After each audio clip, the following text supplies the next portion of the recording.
you by Instant Niagara and new Niagara Spray Starch, famous products of best food.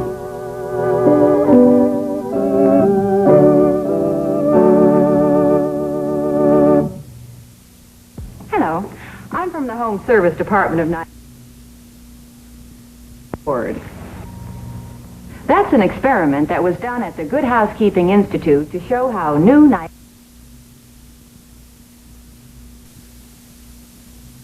breeze, shirt collars, children's clothes, all your smaller things. For your larger things, or when you have a lot to starch, use Instant Niagara with the exclusive washer starching method. Just pour Niagara into the washer. It's the only packaged dry starch that works this way. Niagara's deep, penetrating action gives long-lasting beauty to sheets, curtains, even slipcovers. See how fresh and lightly smooth, never stiff or boardy. So for the two most convenient ways to starch, get Instant Niagara for washer starching, Niagara Spray Starch for spray starching. So effective, they've earned the Good Housekeeping seal.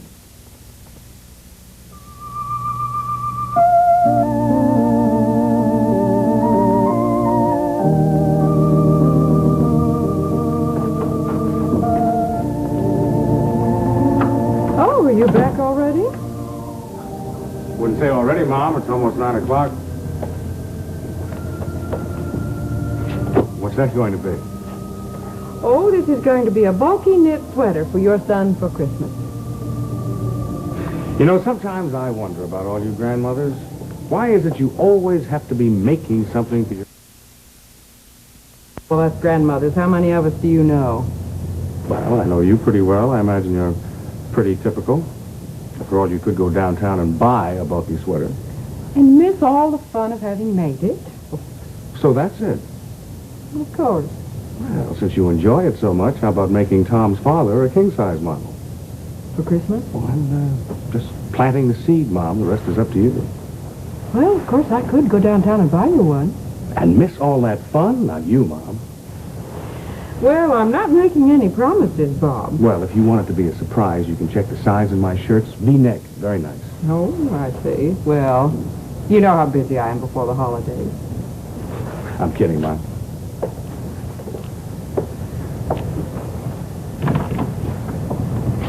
Where's the rest of the family? Your father and grandfather and sister all went out together. For a walk? Yes, they went to the village. Grandpa wanted to buy something or other, and tonight he felt like having some company.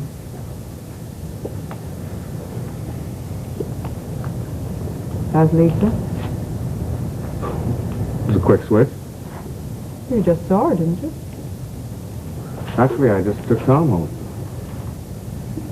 You took him home early tonight. A little early, I guess. You still haven't answered my question. Well, Lisa? She's pretty good. It's been some time since she's called here, and I might add it's been some time since I've phoned her. That's the way you want it, isn't it?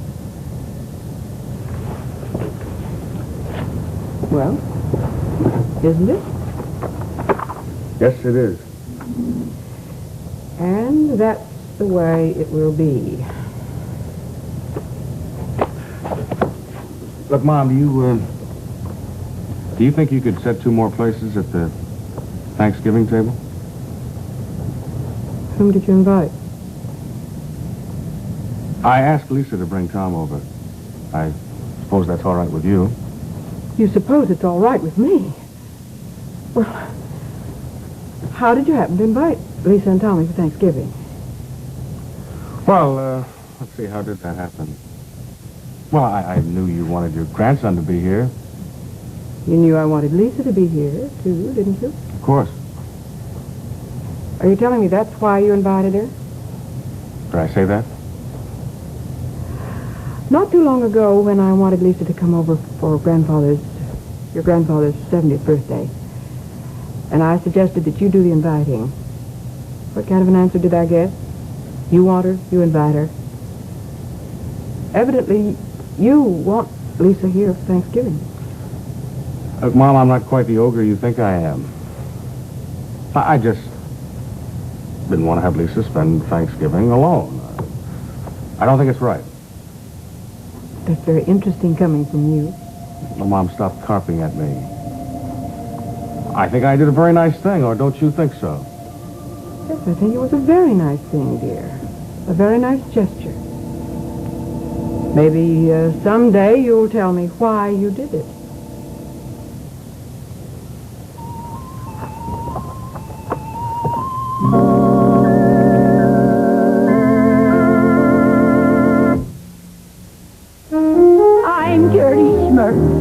I was just like the woman who lived in a shoe. I had so many children that I didn't know what to do about ironing. Kind of gets you right here, doesn't it? Then get New Soft fabric softener. Just one capful in the final rinse, and New Soft proves you can cut ironing time. Because New Soft renews the life detergents wash away. These pants were washed in detergent. They're stiff, wrinkled, need ironing. These pants were washed in the same detergent, then rinsed with New Soft. They're soft, wrinkle-free, need no ironing. Look at the difference New Soft makes. Many clothes you just fold and put away. No ironing. Because New Soft renews the life detergents wash away. Now, thanks to New Soft, I have more time to play with the babies.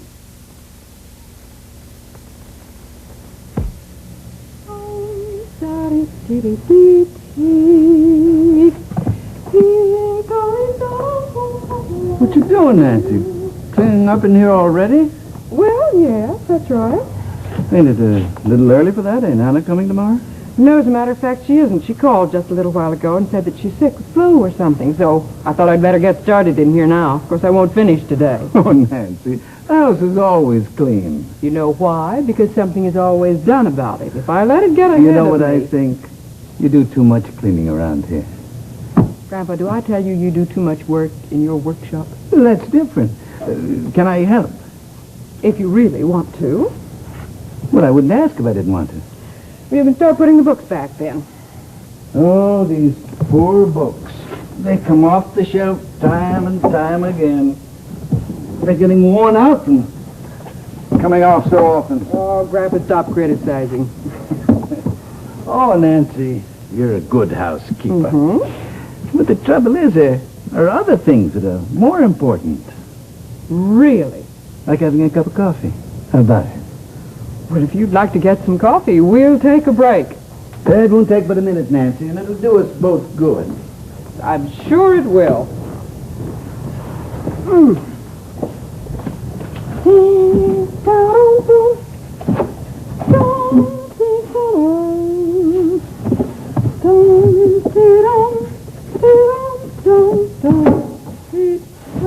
Feel mighty good this morning, don't you?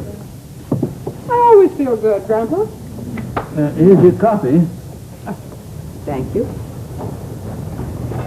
You know something? I'm very fond of you. I kind of guessed that. Tell me now, what happened? Happened? Ain't too often I hear you humming. And when you do, something happened. You know me too well. Sometimes I think you know me better than Chris does.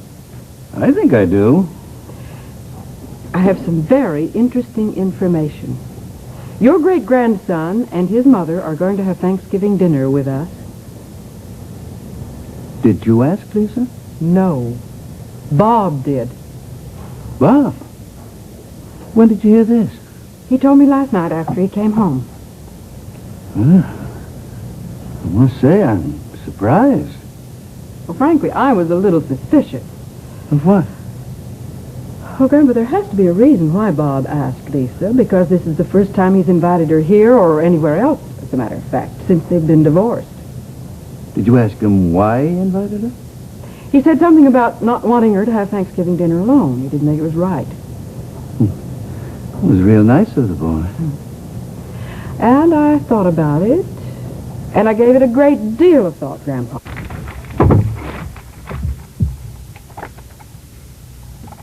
Here is a bulletin from CBS News. In Dallas, Texas, 3 shots were fired at President Kennedy's motorcade in downtown Dallas.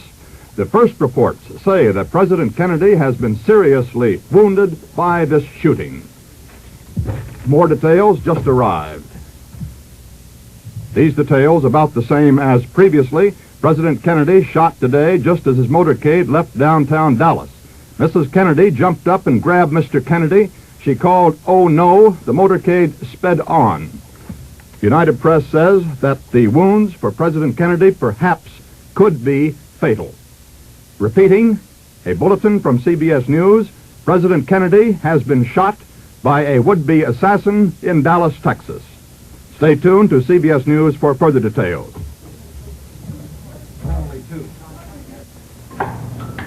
It takes more than an instant to make a real cup of coffee.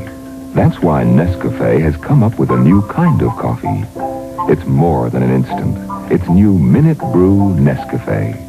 Anybody can make a coffee more instant, but Nescafe makes it more coffee, a new kind of coffee.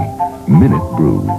Minute Brew Nescafe is a new discovery, a new way to hold in extra rich flavor.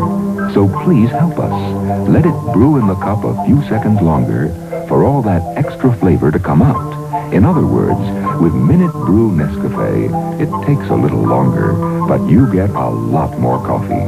If you agree it takes more than an instant to make a real cup of coffee, buy this completely new kind of coffee today.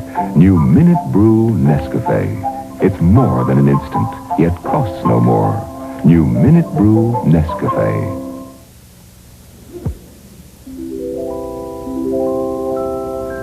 The first portion of this program has been brought to you by New Soft Fabric Softener. New Soft renews the softness detergents wash away, another famous product of Best Foods.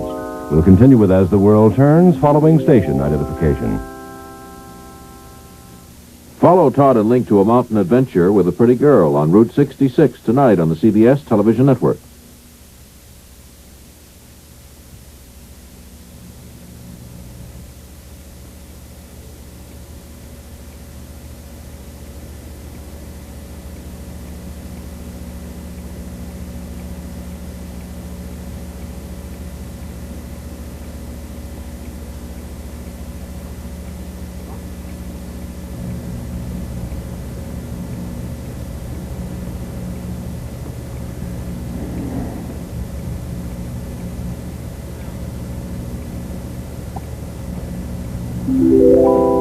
And now,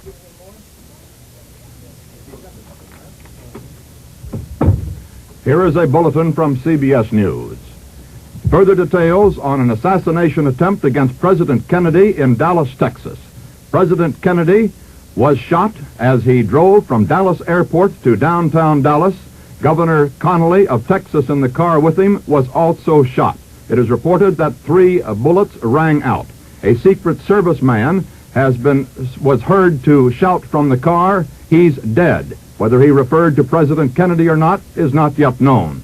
The president, cradled in the arms of his wife, Mrs. Kennedy, was carried to an ambulance and the car rushed to Parkland Hospital outside Dallas. The president was taken to an emergency room in the hospital. Other White House officials were in doubt in the corridors of the hospital as to the condition of President Kennedy. Repeating this bulletin, President Kennedy shot while driving in an open car from the airport in Dallas, Texas to downtown Dallas. Recounting again the details of this incident, 3 shots were heard to ring out as Kennedy and Governor Connolly and Mrs. Kennedy rode in the back seat of the open car. Immediately, a Secret Service man said he saw blood spurt from the president's head. He fell into the laps of Mrs. Kennedy, and Mrs. Kennedy shouted, "Oh, no." Governor Connolly was seen to crumple also. The car sped on, the motorcade speeded up, rushed to Parkland Hospital in Dallas, where the president and Governor Connolly were rushed to the emergency room. A Secret Service man was heard to say, "He's dead," as the president was lifted from the rear of the White House touring car, the famous bubble top from Washington, and taken into the hospital. Reporters about 5 car lengths behind the chief executive heard what sounded like that 3 bursts of gunfire. We will keep you advised as more details come in. The incident has taken place only in the last few minutes in Dallas. Stay tuned to CBS News for further details. I've got a hunch. I don't know if I should say anything about it because I may not be right, but I have an idea that your sister has been pushing a few checkers around on the checkerboard. Penny? Yeah. Are you saying you think that she had something to do with it? Mm-hmm. How could she have anything to do with it? Well, Bob, what you don't know is that Penny has talked to me several times about trying to interest Neil into going back into medicine. Oh, I didn't know that. No, I'm sure you didn't. Well, I told Penny that if Neil was going to go back into medicine, that he'd have to do it on his own, without any push or pull from me or any other doctor, and not from her either, as a matter of fact. But Dr. Keston, she's talked to him too. You see, Doug feels differently about Neil than I do. Why, I don't know. and you think that Penny asked him to? That'd be my hunch, yes. I'm surprised. And yet I'm not. Must we get a menu? Waiter? I'd like to order. I'm kind of hungry. Yeah, so am I.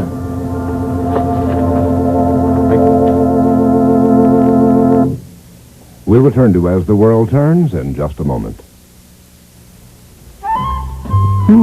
I see you have a new family. Youngsters are such a big responsibility. I'm sure you'll be glad to hear about new Friskies puppy food, designed to meet the needs of growing puppies. Friskies is so nourishing. It has 15 added vitamins and minerals. All the protein puppies need to build strong bodies, sturdy bones, and sound teeth. And it has Friskies special beef flavoring. Go ahead, Mother. Help yourself. It's great for you, too. New Friskies puppy food in 2 sizes. Made by Carnation. They love dogs, too. Searching for a great new taste in dog food? Discover new Friskies Magic Sauce Cubes. Here's a bulletin from CBS News. President Kennedy has been the victim of an assassin's bullets in Dallas, Texas. It is not known as yet whether the president survived the attack against him. The incident was this. The president, Mrs. Kennedy, and Governor Connolly of Texas driving in the president's famed bubble-top car from Dallas Airport to downtown Dallas, where the president was scheduled to make a speech. 3 bullet shots were heard to ring out. The president slumped into the lap of Mrs. Kennedy. Witnesses said they saw blood streaming from his head. Governor Connolly slumped into the bottom of the car. Bullet wounds were seen to be in his chest. The car itself rushed on as Mrs. Kennedy was heard to say, "Oh, no." It took him directly to a nearby hospital, the Parkland Hospital, where the president and Governor Connolly were taken into the emergency room, and witnesses there refused to comment on whether the president was still alive or not. As the bullets were heard to wing out of the assassin's gun, Secret Service men unlimbered their automatic rifles, but the damage, of course, by then had been done. As these details come in, let us read a few to you from the press service wires reaching us only now from Dallas. After these 3 loud bursts of gunshot, Dallas motorcycle officers escorting the president quickly leaped from their bikes and raced up a grassy hill. At the top of the hill, a man and woman appeared huddled on the ground. In the turmoil, it has been impossible so far to determine whether the Secret Service and Dallas police returned the gunfire that struck down Kennedy and Connolly, or whether this couple at the top of the hill, crouched down their inert forms as the police rushed them, were the would-be assassins. Stay tuned for further details from CBS News.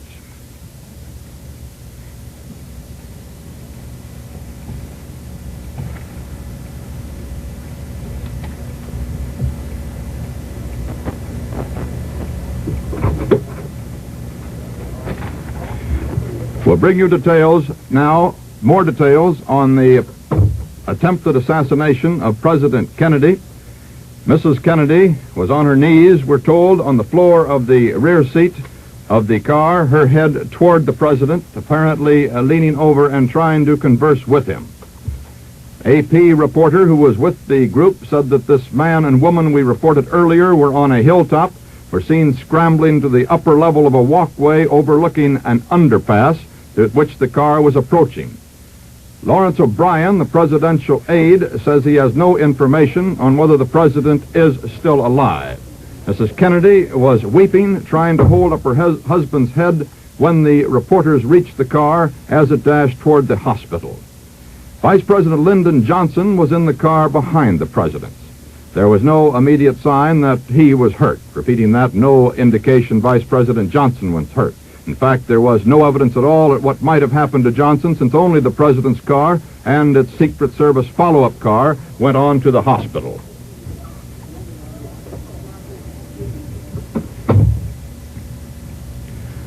Let us recount this incident again. There has been an assassination attempt against the life of President John F. Kennedy in Dallas, Texas. The president, Mrs. Kennedy, and Governor Connally of Texas, en route from the Dallas airport to a speech the president was scheduled to make at noon in Dallas, were in the president's famed bubble-top car, driving through cheering crowds in the streets of Dallas when 3 shots rang out. The president slumped into the lap of Mrs. Kennedy, apparently a bullet wound in his head. Governor Connally slumped to the floor of the car. Bullet wounds were seen in his chest. Mrs. Kennedy screamed out, "Oh no!" The car stopped momentarily. Secret Service men unloaded their rifles and started into the crowd. 2 persons, a man and a woman, were seen crouched with a crowd around them on a hilltop overlooking the road. Whether they were concerned in the shooting or not, we do not know yet. Secret Service men rushed to that scene and were waiting a report on that. Vice President Johnson was in the car immediately following President Kennedy and Governor Connally. He was not hurt as far as we are able to determine. The president and Governor Connally were rushed to a nearby hospital, Parkland Hospital, where they were taken into the emergency room, and we have no information yet as to how serious the injuries were. However, aides very close to President Kennedy had no comment when they were asked by reporters the seriousness of the president's injuries. Late information just in. Acting White House Secretary Malcolm Kildruff was asked whether the president was dead, and he said, "I have no word now." The president had landed just a short time before, as we said, at Dallas Love Field. He was driving to the Trade Mart in Dallas to deliver this luncheon speech, which was to be sponsored by 3 Dallas organizations. The largest turnout of the current Texas tour was on the streets to greet Kennedy. He was being greeted lavishly by the crowd in a very warm Texas welcome when the bullet fired out of the crowd. Stay tuned. We'll bring you the details just as quickly as they come in. It might be recalled that Dallas has been a hotbed of criticism of President Kennedy and his administration by outspoken rightist groups. Only 2 weeks ago, Ambassador Adlai Stevenson of the United Nations was in an incident in Dallas when he was besieged by pickets, far right-wing pickets, outside of a speech he made there, and he was struck in the head by a picket sign by an outraged conservative who felt we should not be in the United Nations. Even today, through Dallas, there were cars touring the streets with signs, U.S. or UN. A little late information. Rear Admiral George Berkeley, the United States Navy, the White House physician, rushed into that Parkland Hospital in Dallas. He headed for the emergency room where the president and Governor Connally were taken. We're still awaiting word as to the condition of the president from that emergency room.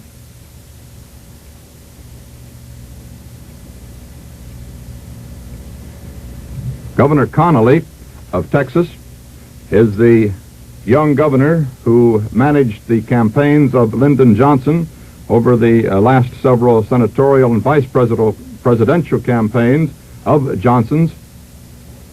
He is a leader of what is considered the more conservative wing of the Democratic Party in Texas. Part of the reason for President Kennedy's being in Texas was to try to patch up differences between the conservative and liberal wings of the Democratic Party, which it was believed endangered the chances of the administration taking Texas in the 1964 election. Let's recount again that President Kennedy and Governor Connally of Texas lie in the emergency room at Parkland Hospital in Dallas as an anxious world waits to learn how serious are the injuries that they suffered from an assassin's bullets. President Kennedy has been injured apparently in the head, Governor Connally of Texas in the chest. 3 bullet shots were heard to ring out as the president's car drove through the crowded streets of Dallas on the outskirts from the airport toward downtown. Further details now as we learn that the motorcade was so strung out as a result of the speedy Secret Service departure from the scene of the shooting that members of the Kennedy staff were from 15 minutes to a half hour behind in reaching the hospital. It was impossible, they tell us now, under the tension at the hospital to assemble any clear-cut story of the incident because the burst of gunfire, of course, took only seconds, and from there on out, confusion.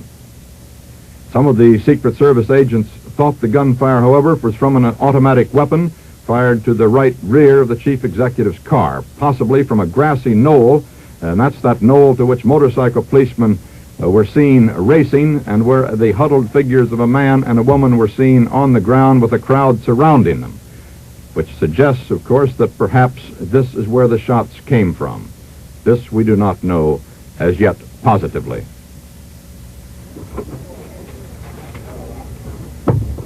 A late bulletin.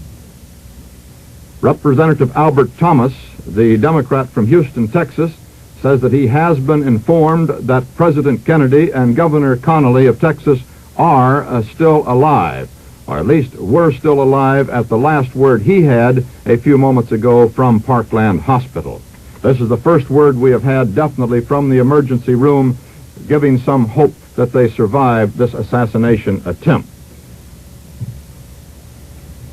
The last assassination attempt against a president of the United States was that attack against President Truman when he was living at Blair House in Washington, and Puerto Rican nationalists charged the Blair House steps, attempted to enter Blair House. If this reporter's memory is correct, about 1951 that incident took place. They were cut down by Secret Service agents, but a Secret Service man died thwarting that attempt to enter Blair House. The president, Truman, at the time was only barely aware of what was going on.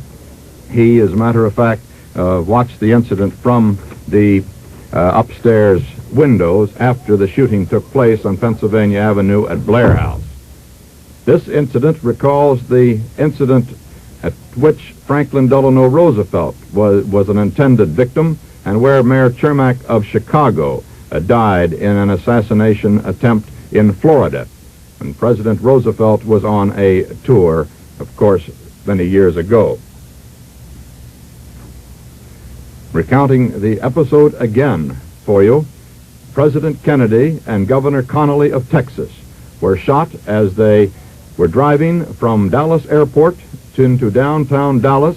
Assassins unknown as yet, their condition unknown. It is believed that President Kennedy was hit in the head, Governor Connally in the chest. We'll be back in 10 seconds to allow all our stations to identify themselves and to join the network.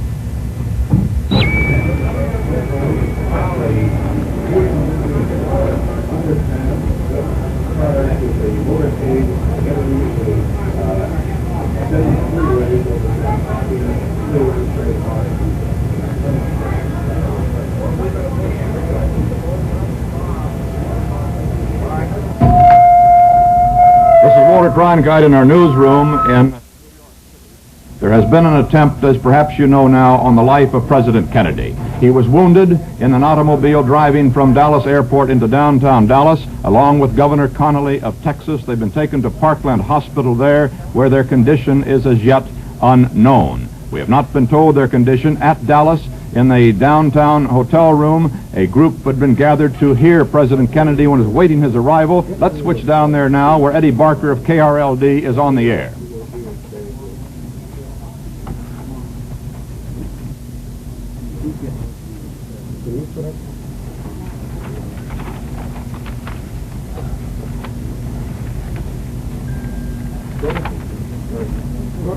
We're trying to get that connection to Dallas now.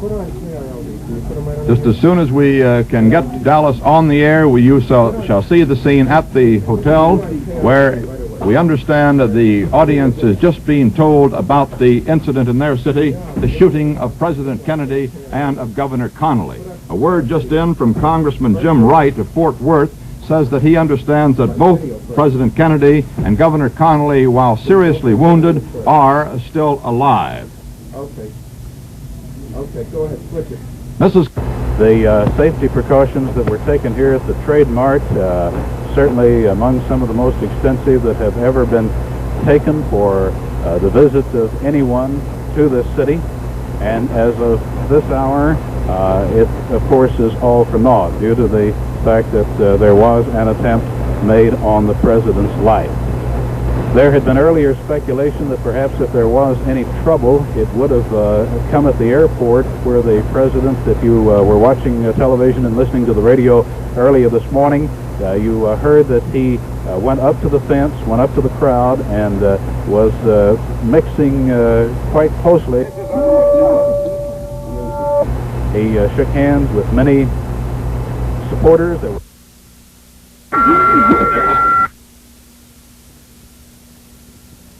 There was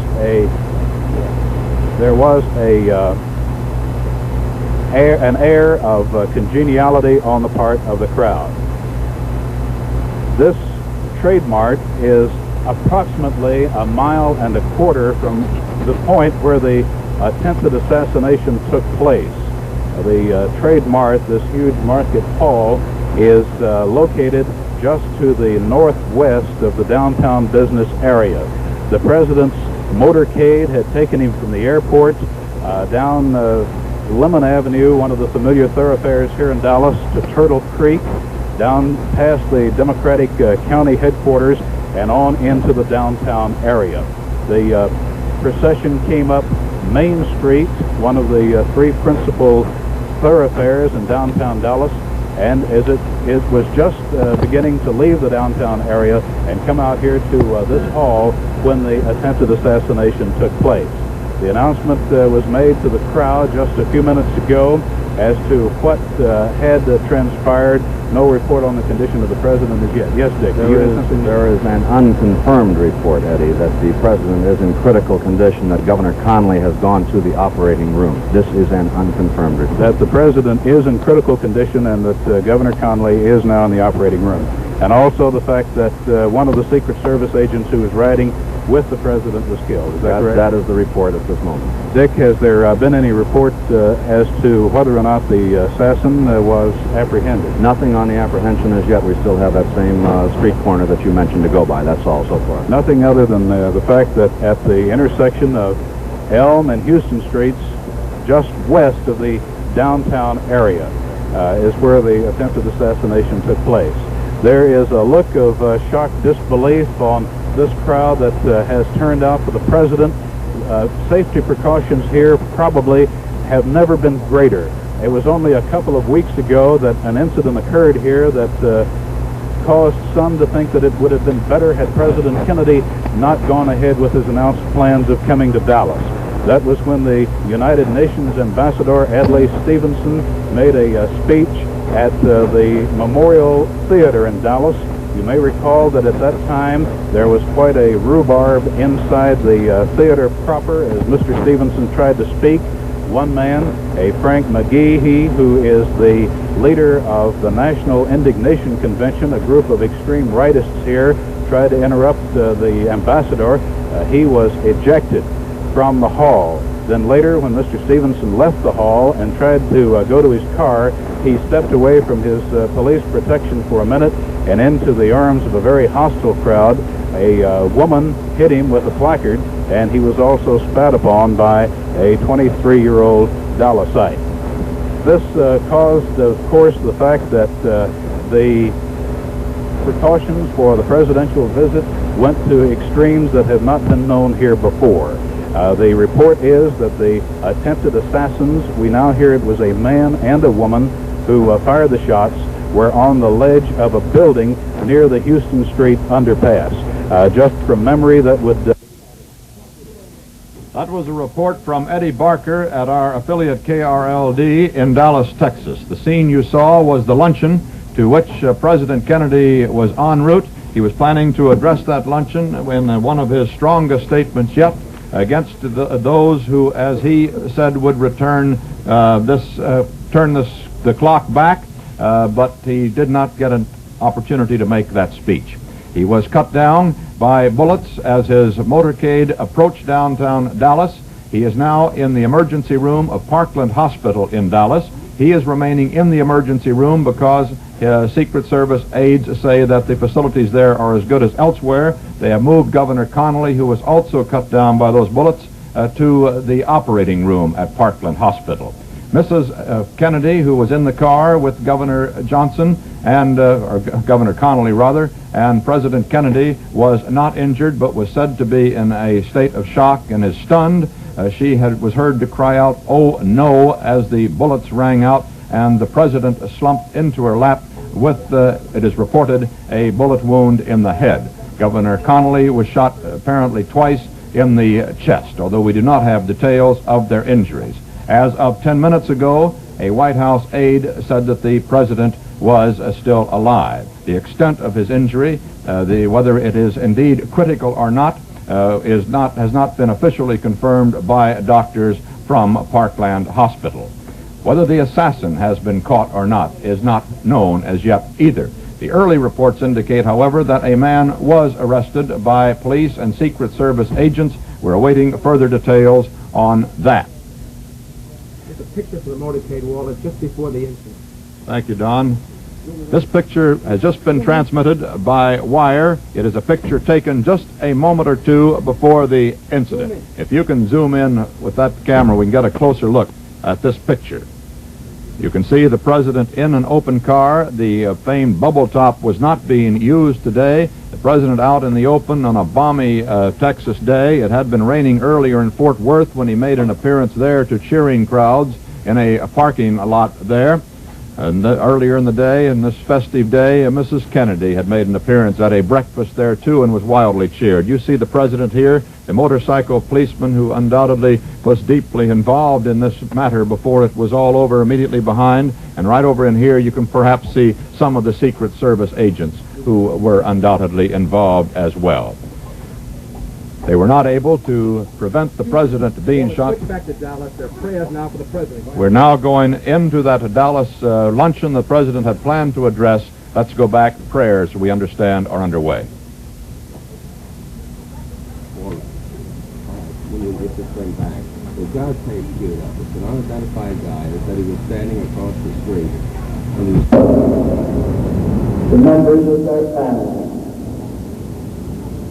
So we pray that even in this gathering, that we may reveal that calm that shall be pleasing to thee, and that we shall await word in a spirit of prayer in thy holy name. Amen.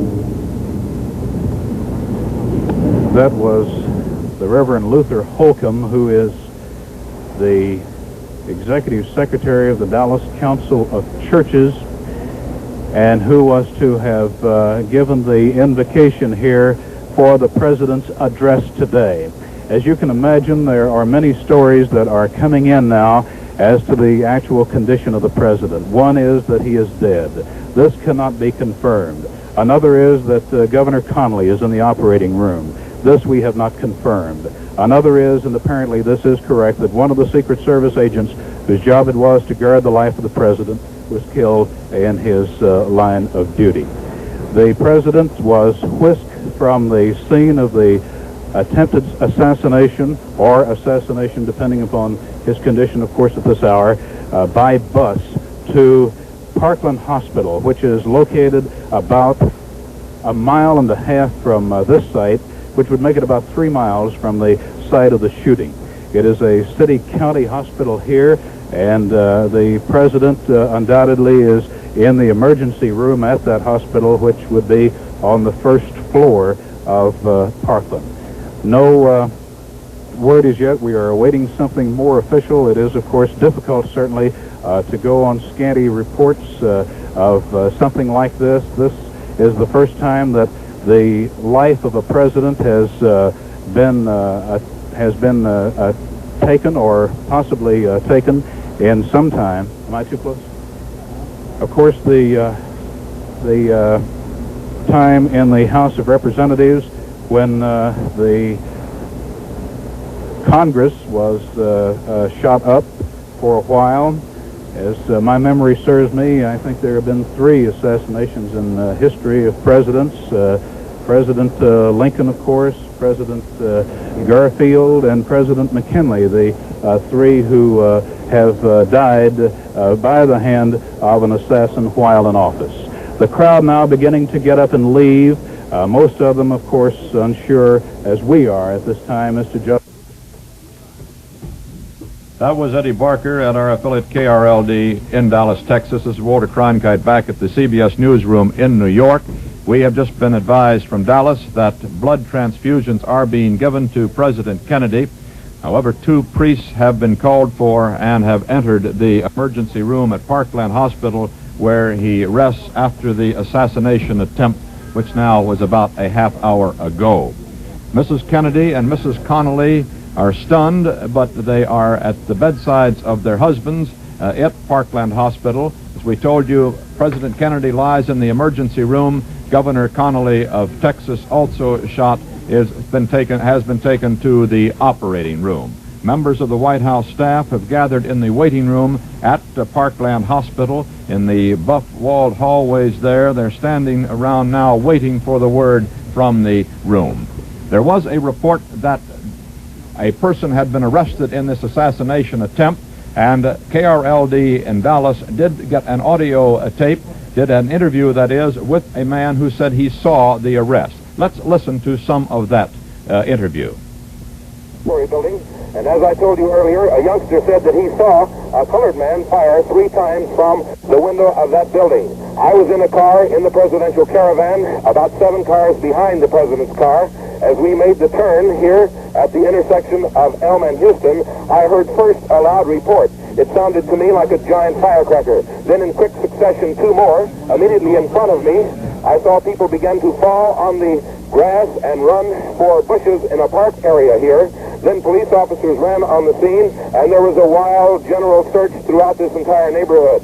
Finally, one of the officers found a small colored boy who said that he saw a man fire from about the 4th floor window of the school book depository building. Now, a white man only has been escorted from the building. The fire department had earlier come upon the scene with gear, and there was a room-to-room search of this building, which has 2, 4, 6, 8, 9 floors. The building right across the street diagonally from the Dallas County Courthouse. So evidently, the men the officers were looking for, or perhaps one of them, has been taken from the building, but now I see police officers running back toward the entrance of the Texas School Book Depository building, and evidently they are going to continue searching in that building for the would-be assassin of the president. This is Jim Underwood in Dallas. Back to CBS News. In New York, the New York stock... yes. This afternoon, that's 5 minutes ago, after the market took a violent downturn at the news of the assassination attempt against President Kennedy. Let us recall for you now what has transpired in this... KRLD is reporting they've been told by somebody at the hospital the president's dead. Only a rumor, but they've been told that. KRLD is saying. Well, that's a repeat of something that you heard reported to you directly a moment ago from KRLD television in Dallas, and that is the rumor that has reached them at the hotel that the president is dead. Totally unconfirmed, apparently, as yet. However, let's go back to KRLD in Dallas. Operating room, we do not know what his condition is, but the report is that the president is dead. This is not confirmed. This is something that, this is something that the word just came to us a minute ago. The word we have is that President Kennedy is dead.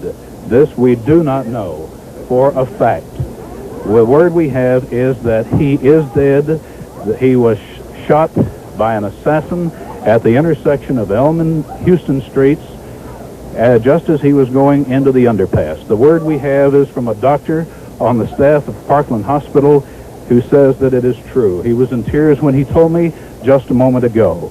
This is still not officially confirmed, but as I say, the source would normally be a good one.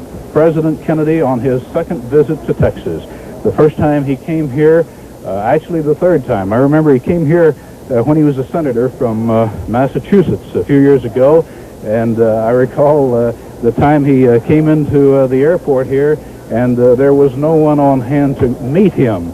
He was not as well known then as he is now, and an airline's public relations man took him into town. He was here to address a convention, and no one was on hand to greet him. So the president rode in with a PR man from an airline. The next time he came, he was the standard bearer of the Democratic Party. That was in 1960. The crowds turned out for him then. This is, of course, an area where there has been a tremendous amount of dissension in the ranks of the Democratic Party. It is an area where there has been, of course, a tremendous amount of feuding on the part of a group that considers itself to be the extreme right wing. As to the visit this time, after Adlai Stevenson, our ambassador to the United Nations, ran into problems. He was spat upon by one man. He was hit in the head with a placard by a lady. The talk was that the president should not make this trip. However, it was decided that the security precautions were such that he could make it without any problems. And now, the word that we have is that the president of the United States is dead. Dead at the hands of an assassin's bullet. The word is that it was a 25-year-old man that he shot from a window in a building that I can best describe as being a factory loft. It houses school books near the edge of the downtown Dallas area. It's just across the street, catty-cornered from the county jail, ironically enough. The shots apparently were fired as the motorcade started to go under the triple underpass. If you have been in Dallas, you may be familiar with the triple underpass. It's where three of the main streets come together at the west end of the business district and there funnel under the railroad tracks that feed into the Union Terminal. The motorcade was to have gone from there on to this Trade Mart where we are now. A Trade Mart that is fast emptying of people, little clusters crowded around. Most of these people are the civic and business leaders of the community. The man who made the announcement a moment ago that the president had been shot. Well, now, here is Luther Holcomb, the Dallas Council of Churches executive secretary at the podium. Here is Dr. Holcomb. His microphones have apparently not been turned on. The word that we have is that the president is dead. Perhaps this is official now, and this is the word that will come from Holcomb. He gets to the podium. He's at the podium, and he gets an opportunity to speak. Also joining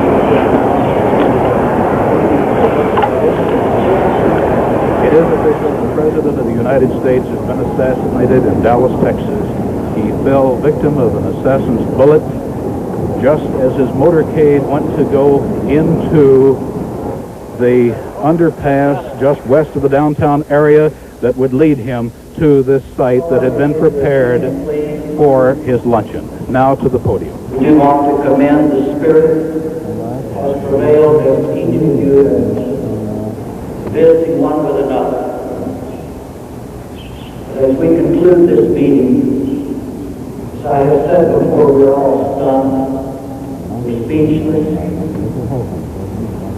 I do want to ask Dr. William H. Dickinson, Jr., longtime servant of God, pastor of Highland Park Methodist Church, to say just a word and then to pronounce the benediction.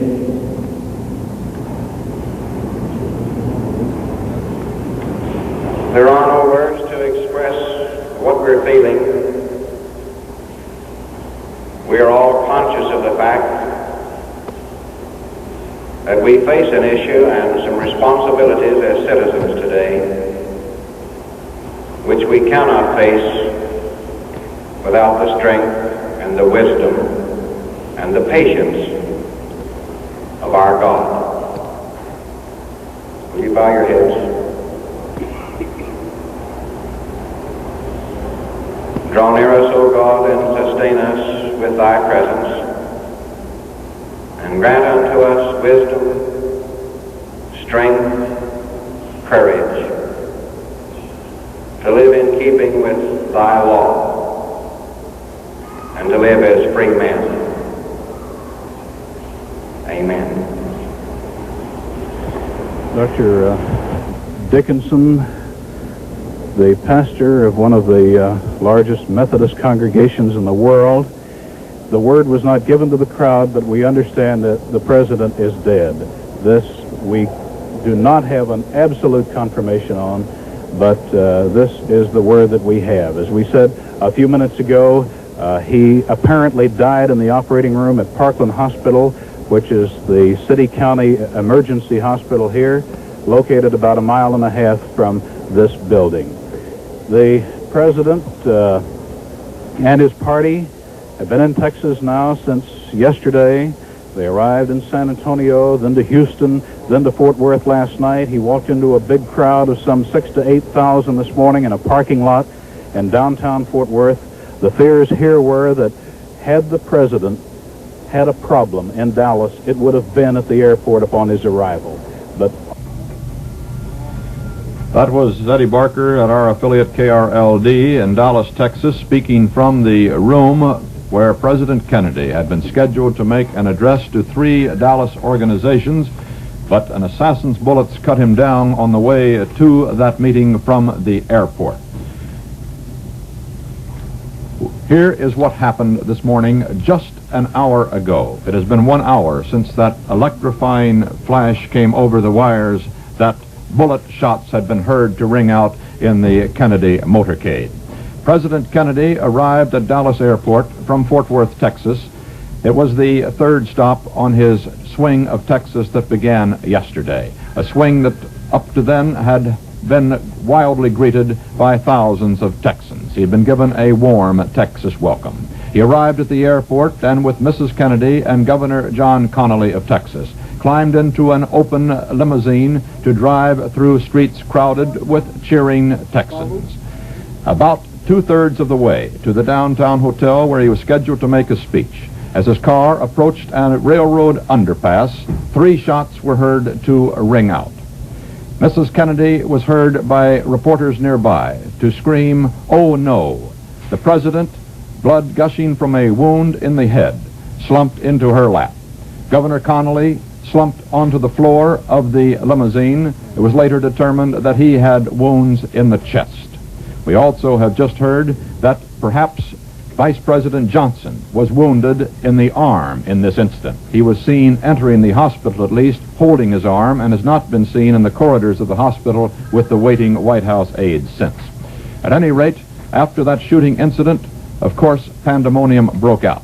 The Secret Service men, well trained in their job, immediately began fanning out into the crowd looking for the assassin.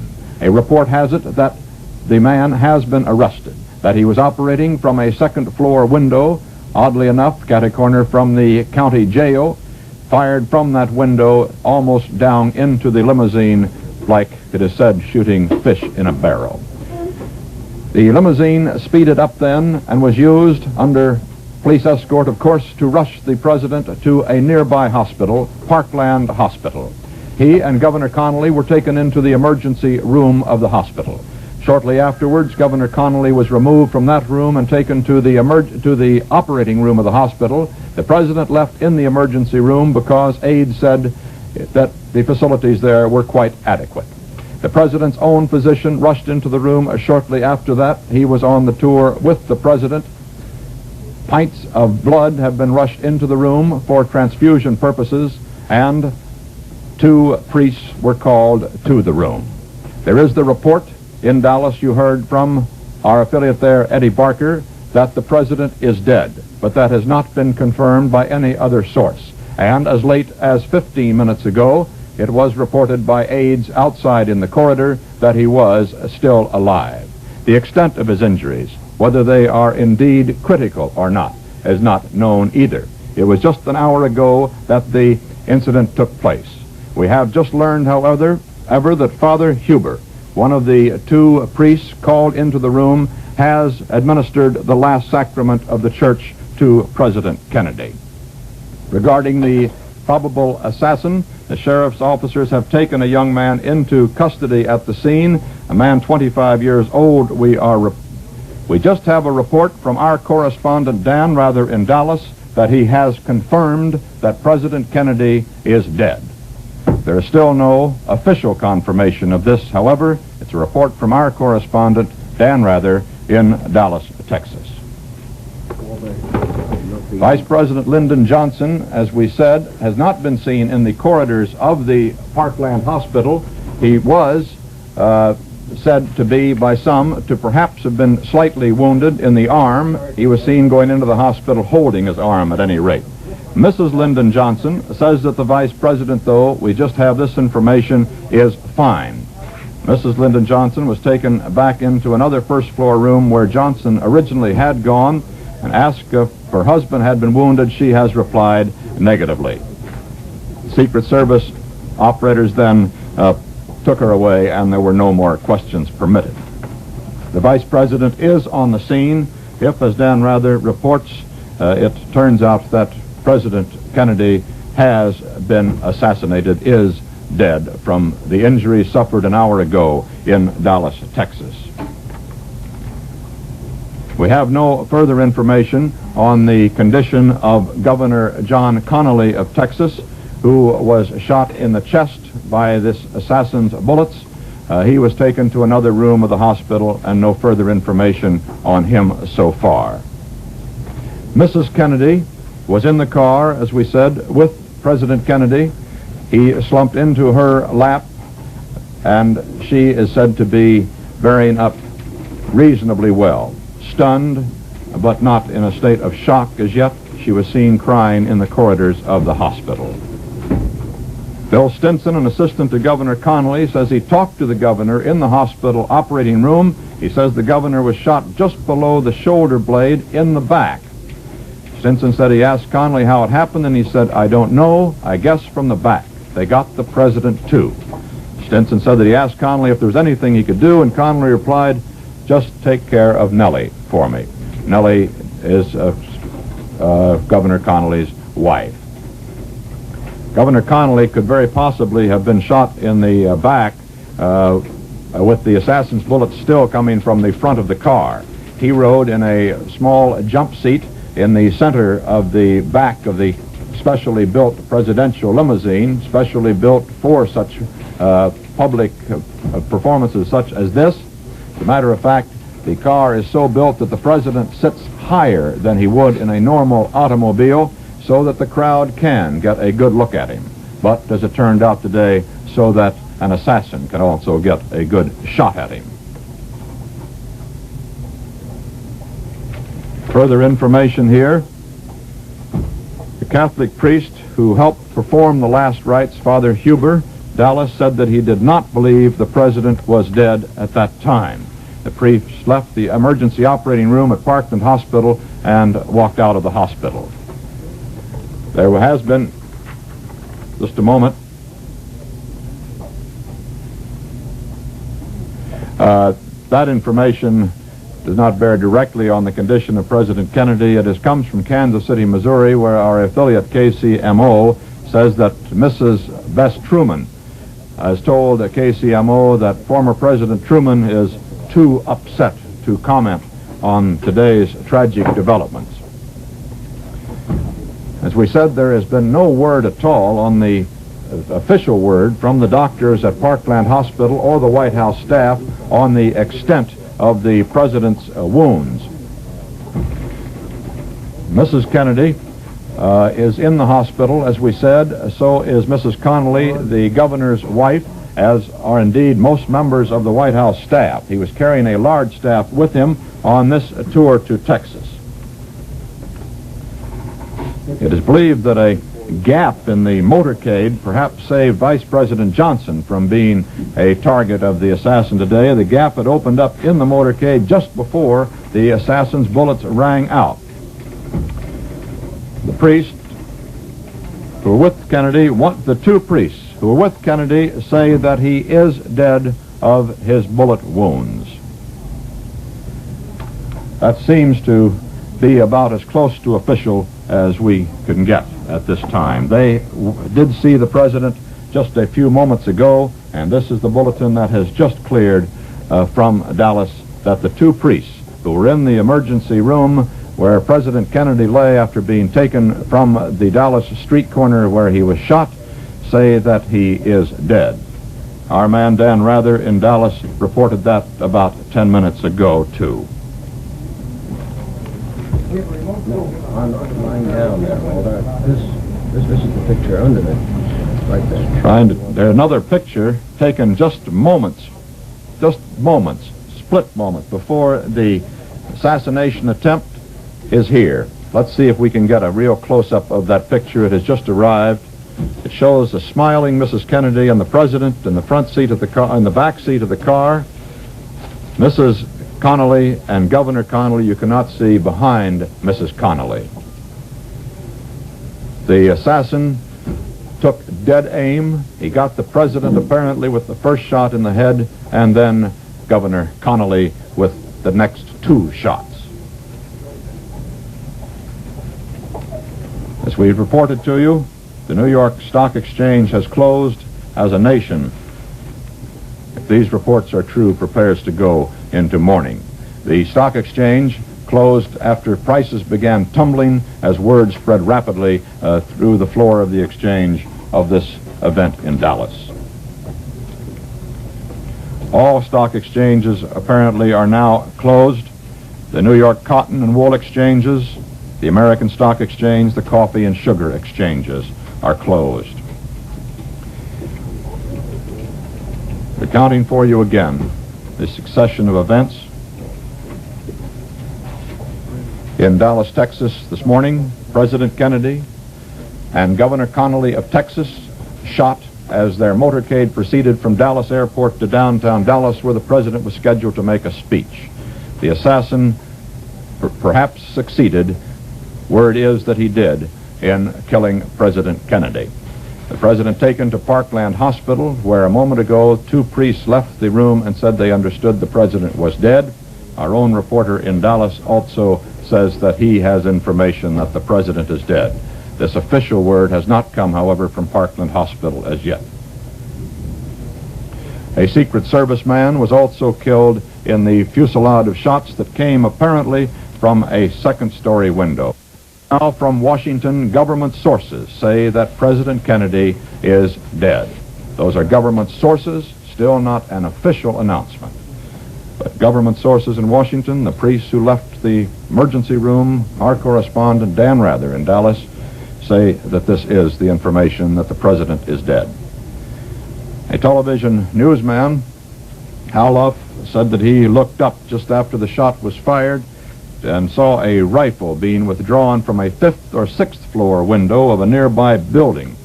He said a policeman fell to the ground, pulled his pistol and yelled, "Get down," probably to attempt to return the shots. Earlier today, President Kennedy had been in Fort Worth, Texas. Yesterday he was in San Antonio. Today he was in Fort Worth this morning. He addressed a breakfast meeting, as did Mrs. Kennedy, of some 2,200 cheering people. Mrs. Kennedy, very attractive in a pale beige dress and a pillbox hat, had gotten a standing ovation from that crowd and had proved to be quite a campaigner in Texas in these last 2 days and was getting a lot of plaudits from the old political pros for that.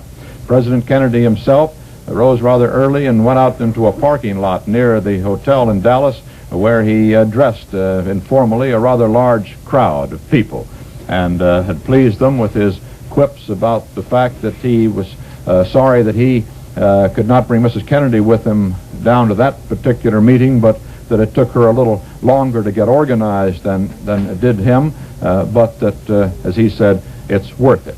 And the crowd laughed and applauded and enjoyed the quip. The president then went on to the breakfast meeting, and shortly thereafter his plane took off from Carswell Air Force Base in Fort Worth and flew him to his rendezvous with death, apparently, in Dallas, Texas. At the airport in Dallas, and throughout the streets of Dallas, the Dallas police had been augmented by some 400 policemen called in on their day off because there were some fears and concerns in Dallas that there might be demonstrations, at least, that could embarrass the president, because it was only on October the 24th that our ambassador to the United Nations, Adlai Stevenson, was assaulted in Dallas, leaving a dinner meeting there. From Dallas, Texas, the flash, apparently official, President Kennedy died at 1 p.m. Central Standard Time, 2 o'clock Eastern Standard Time, some 38 minutes ago.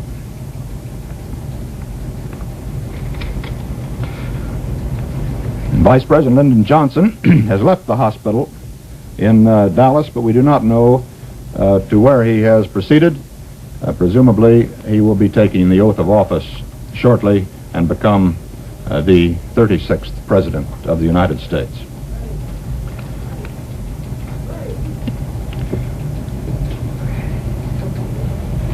President Kennedy at Dallas Airport this morning was cheerful and waving. It had been quite a triumphal tour of Texas over the last 48 hours.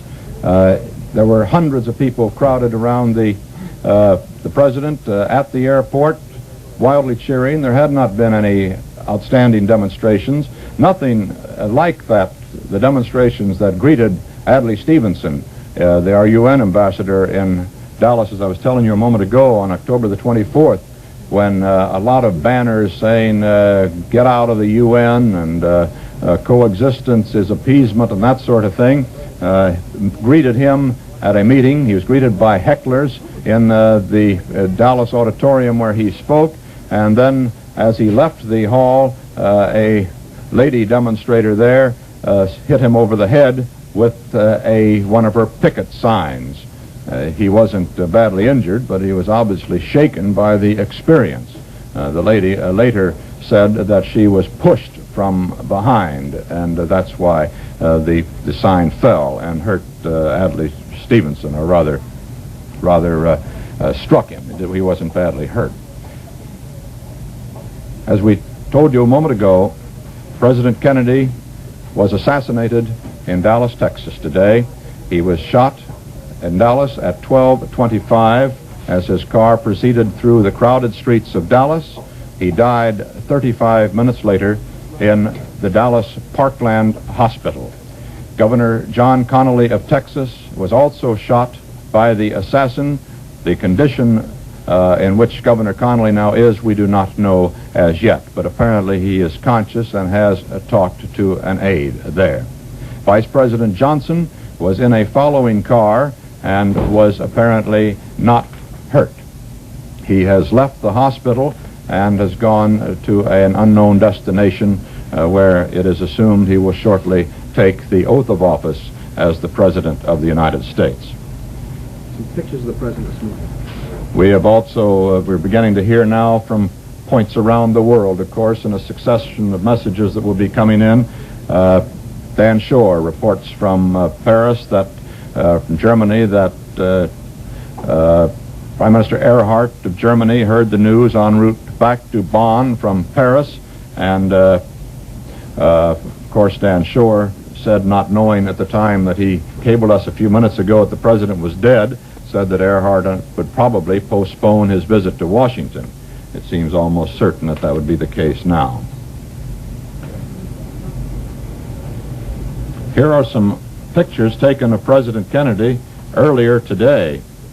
Here is one from Fort Worth, where President Kennedy is shaking hands with a mounted member of the Tarrant County Sheriff's Posse. This was right after he made that outdoor speech that I told you about just a little while ago.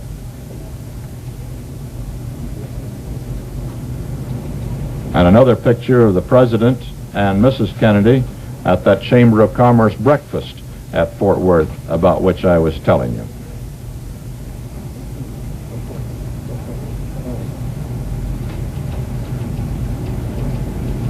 The President seems to be applauding Mrs. Kennedy, as he had been doing for 2 days, because she was making a big hit in Texas. Here he is greeting that crowd in the parking lot in Fort Worth, as I told you, before the Chamber of Commerce breakfast, the crowd to which he said he was sorry Mrs. Kennedy couldn't address or be with, but that it took her a little longer to get organized in the morning than it did him. But as he said, it's worth it. And here is a picture of the President also at that outdoor meeting this morning in a more formal pose. And here is Governor Connally of Texas, who was shot in the same assassination attempt. Lyndon Johnson, now the President of the United States, stands here in this group also.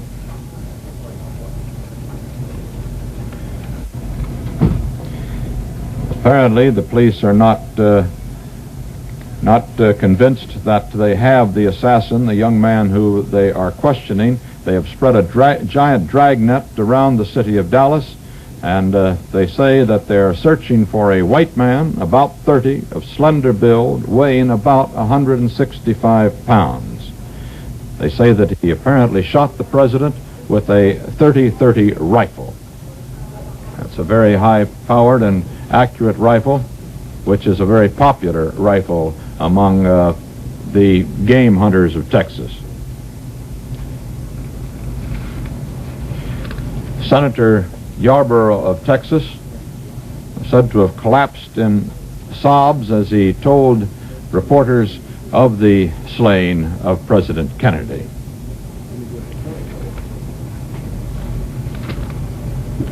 Automatically, of course, the mantle of the presidency of the United States falls now to Vice President Johnson, a native Texan who was riding in the car behind the president, but perhaps because of the fact that the president's car had run just a little bit ahead, was not a target of the assassin also.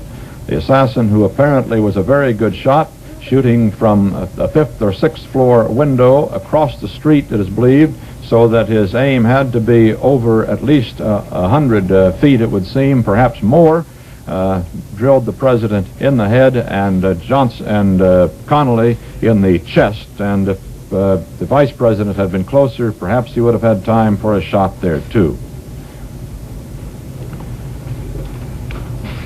We're going to keep you advised of details as they come in here to our news desk in New York. Let me recount for you this day's tragic developments so far. President Kennedy has been assassinated. He was shot in his open limousine as he proceeded from Dallas Airport to the downtown Dallas area for a scheduled speech. He was shot at about 12:25 Eastern Time today, and 35 minutes later died with head wounds in Parkland Hospital in Dallas. Governor John Connally of Texas, riding in the car with him, was also shot, but we do not have late details on his condition. Mrs. Kennedy and Mrs. Connally were in the automobile, the open limousine, with the president and the governor. The president collapsed into her lap with his wounds. She was heard to cry, "Oh no," before the car was speeded to the hospital to take President Kennedy and Governor Connally there. Blood was rushed to the hospital in transfusions that it was hoped would save the president's life. these failed. Catholic priests were called to the hospital and administered last rites to the president. Vice President Lyndon Johnson was in the motorcade in a car immediately following the president.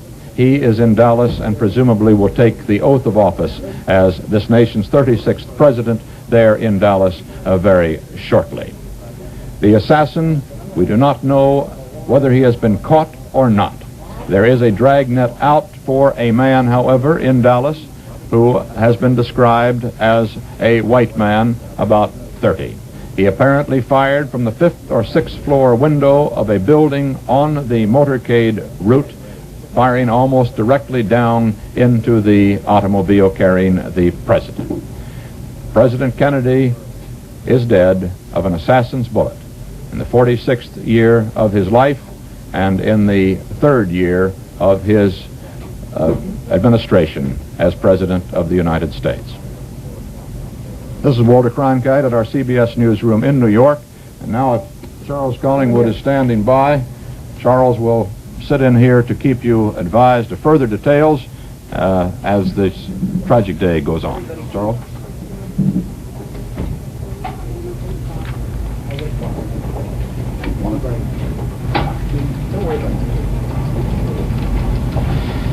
The entire nation has been taken up with the tragedy of the assassination of President Kennedy in Dallas, Texas. We've told you all that we know of the confused events that transpired this morning and early afternoon in the rest of the nation. The president died about 2 o'clock Eastern Standard Time, according to the reports which we have had. That was about an hour after the assassin's bullet felled him while he was riding in the car through downtown Dallas, Texas, to go out to an engagement in part of his tour of Texas.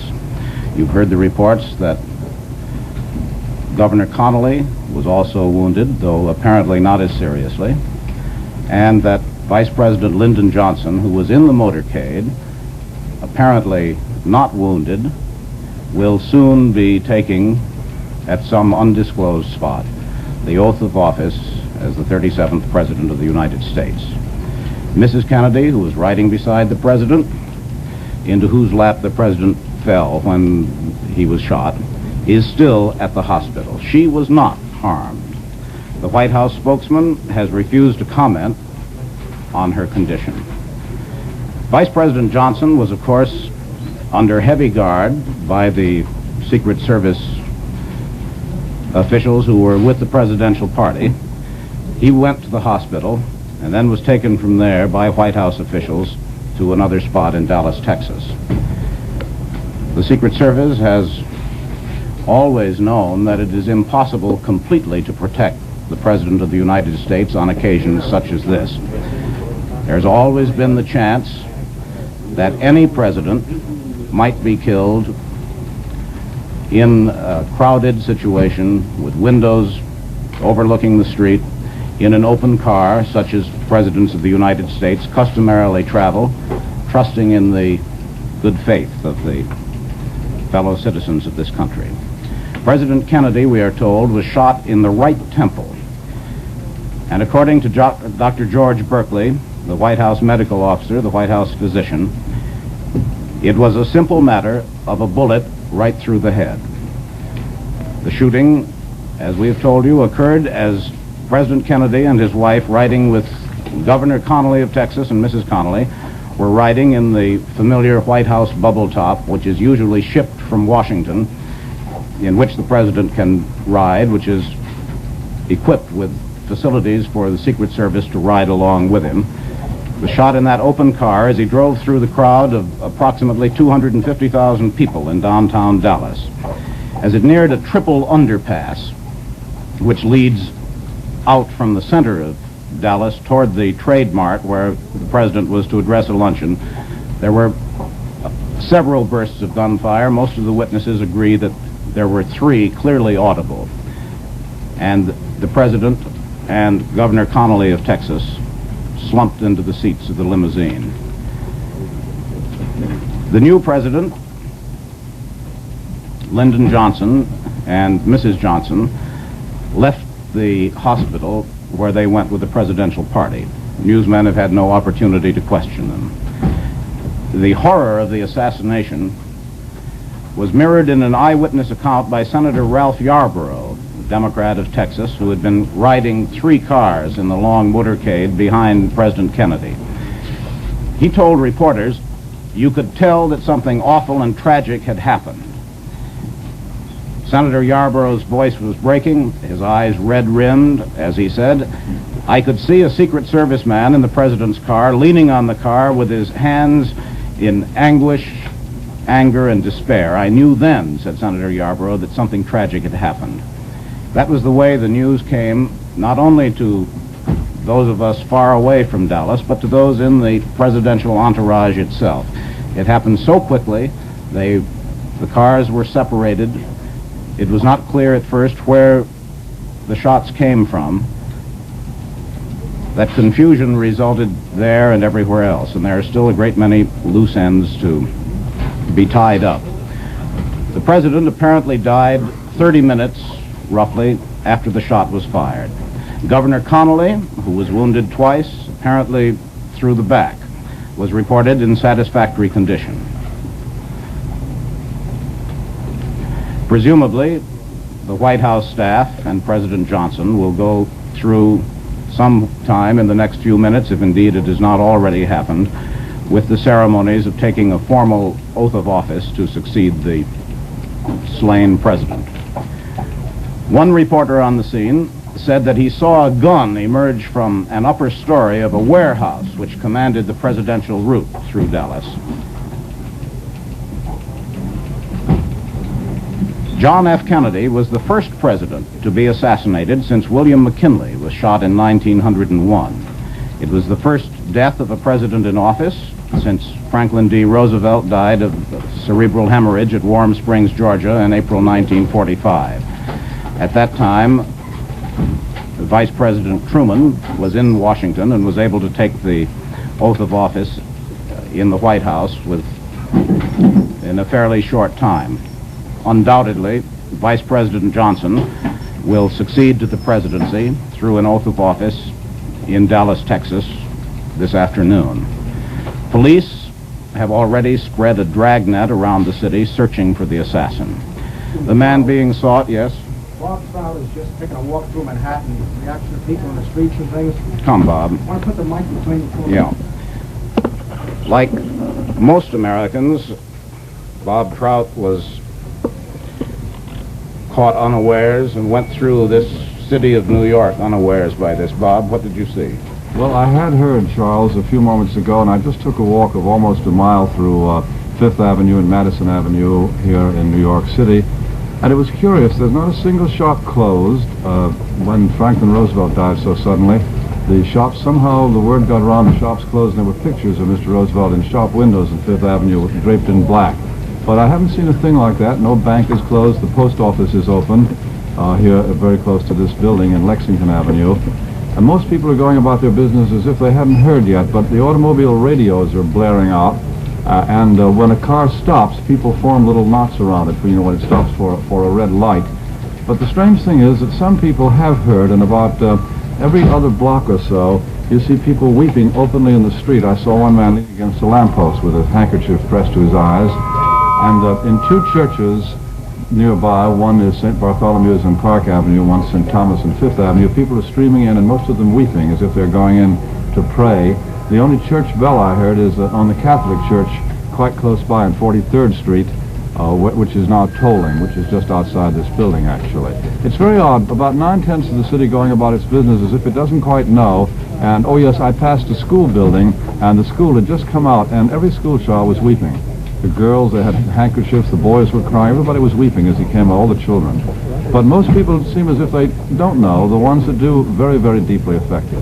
Strange. That's an experience which has been shared by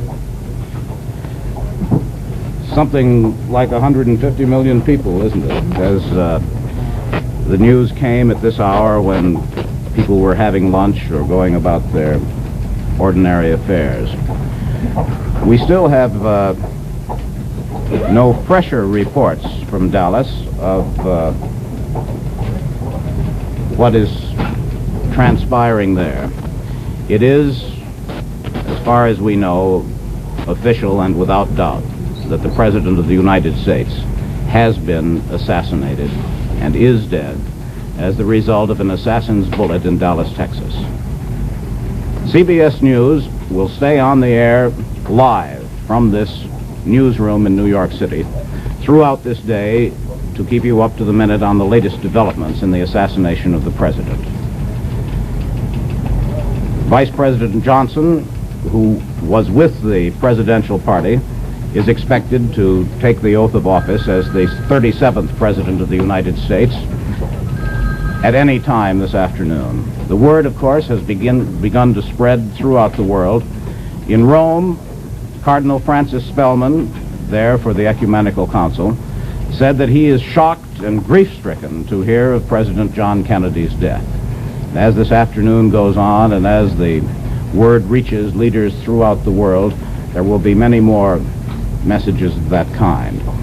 Governor Connolly, who was riding in the same car with the President and Mrs. Kennedy and Mrs. Connolly, and who was also shot twice by bullets apparently from the same assassin, Governor Connolly is reported in serious condition and in great pain. The only words we have from him were those to an aide: "Take care of Nellie," Governor Connolly's wife.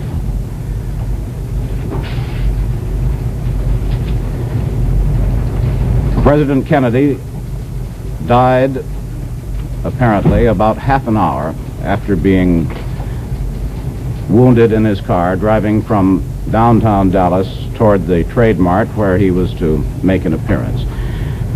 He was given the last rites by two priests of the Roman Catholic Church who came out of the ward, the emergency ward in the hospital at approximately 1:37 p.m. Central Standard Time. And the priests announced at that time to those who had gathered outside the hospital that the President was dead when they had seen him. And this brought audible sobs from the crowd, from scores of newsmen and White House aides who were gathered there. Senator Ralph Yarborough, a Democrat of Texas, who was in 3 cars behind the President, talking only a few minutes before the newsmen, had collapsed in sobs as he told witnesses of told reporters of watching the slaying of the President. My colleague Eric Severide is here, and Charles, while we're waiting for more details of the events in Dallas, it is obvious that all of us here, as well as the rest of the country, will have our thoughts about the President and his family and what must now happen in the next few days. And after that, we will obviously have to turn to,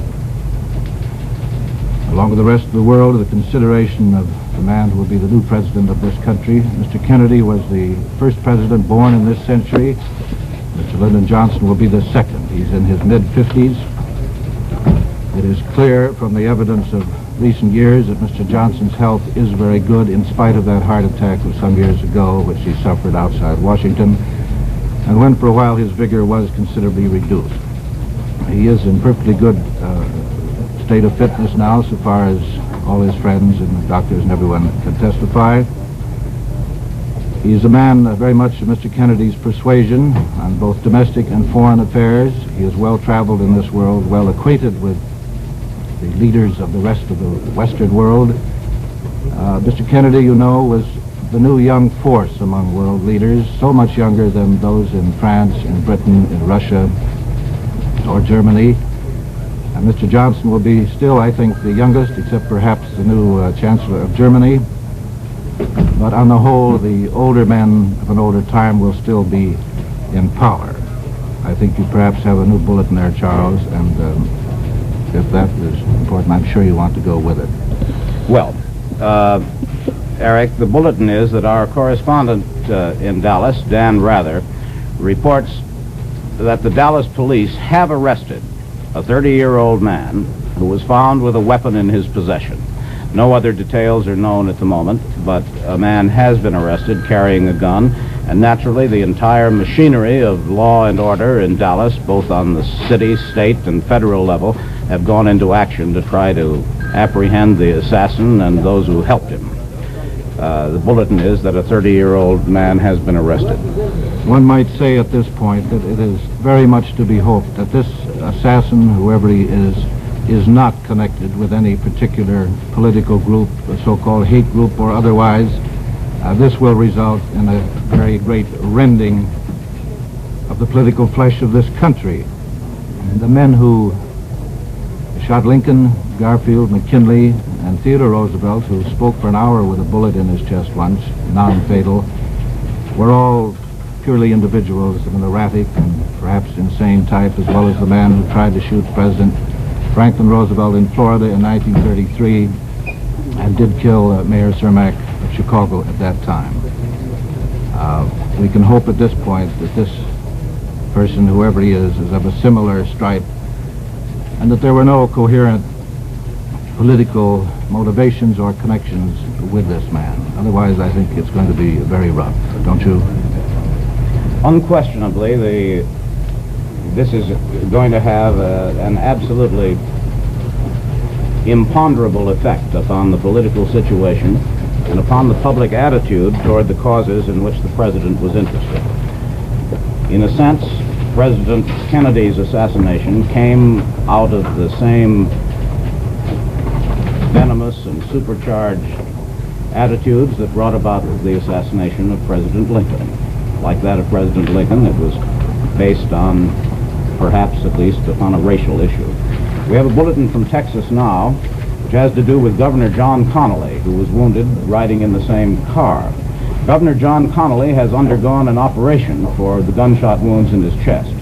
His condition is said to be serious, but his doctor said that his vital signs are good.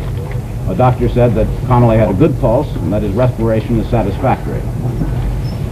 When the president died, 6 members of his cabinet were out of the country, flying to Japan. An hour and a half out of Honolulu, the secretaries were advised of the killing and immediately turned back. They were expected to speed back to Washington. The party, containing so many members of the cabinet, were on their way to a meeting with members of the Japanese cabinet. In the party were Secretary of State Dean Rusk, the Secretary of Commerce Luther Hodges, Secretary of Labor Wirtz, Secretary of the Interior Udall, and Secretary of Agriculture Freeman with their wives. As they were over the Pacific on their way to Honolulu, as a way stop on their way to Japan, the cabinet mission turned back to come back to Washington to face the situation, the fresh situation caused by the death of the president. The entire world, of course, has been stunned by the president's assassination. The American Armed Forces Network in Europe made direct transmissions from Washington announcing the president's death to American servicemen and their families in Europe, for whom, of course, the president is commander-in-chief. In the Vatican, Pope Paul was immediately informed.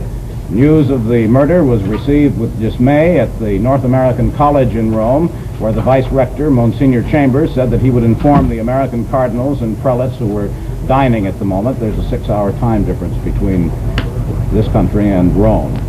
The Soviet news agency TASS carried the news as a flash on its international English language radio teletype circuit at 2:45 or 2:48 this afternoon. And this is what TASS, the Russian news service, said.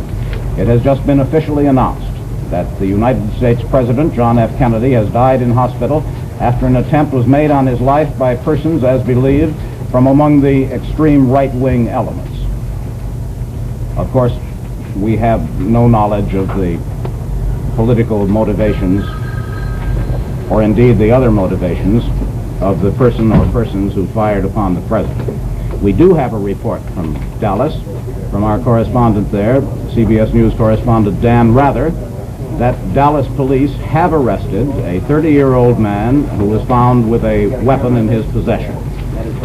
The shot was apparently fired from a warehouse building, a building which housed large numbers of school textbooks, which overlooked the route which the presidential motorcade followed on its way from downtown Texas to the Trade Mart where the president was to speak.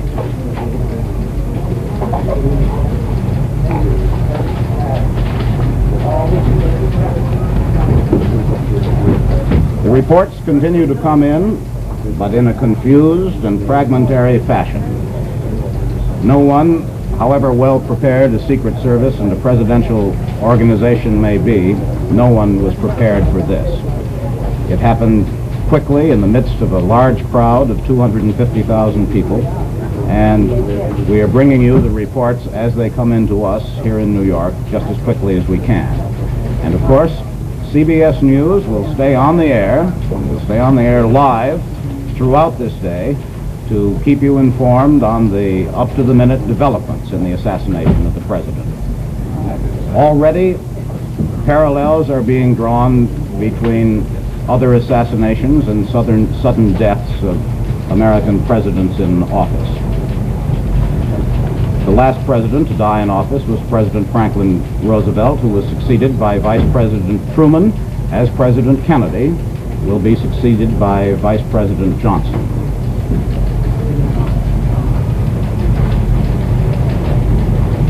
Looking back on the confused events of this morning, the President, Mrs. Kennedy, Vice President Johnson were on a tour of Texas. They had a large number of engagements to fulfill.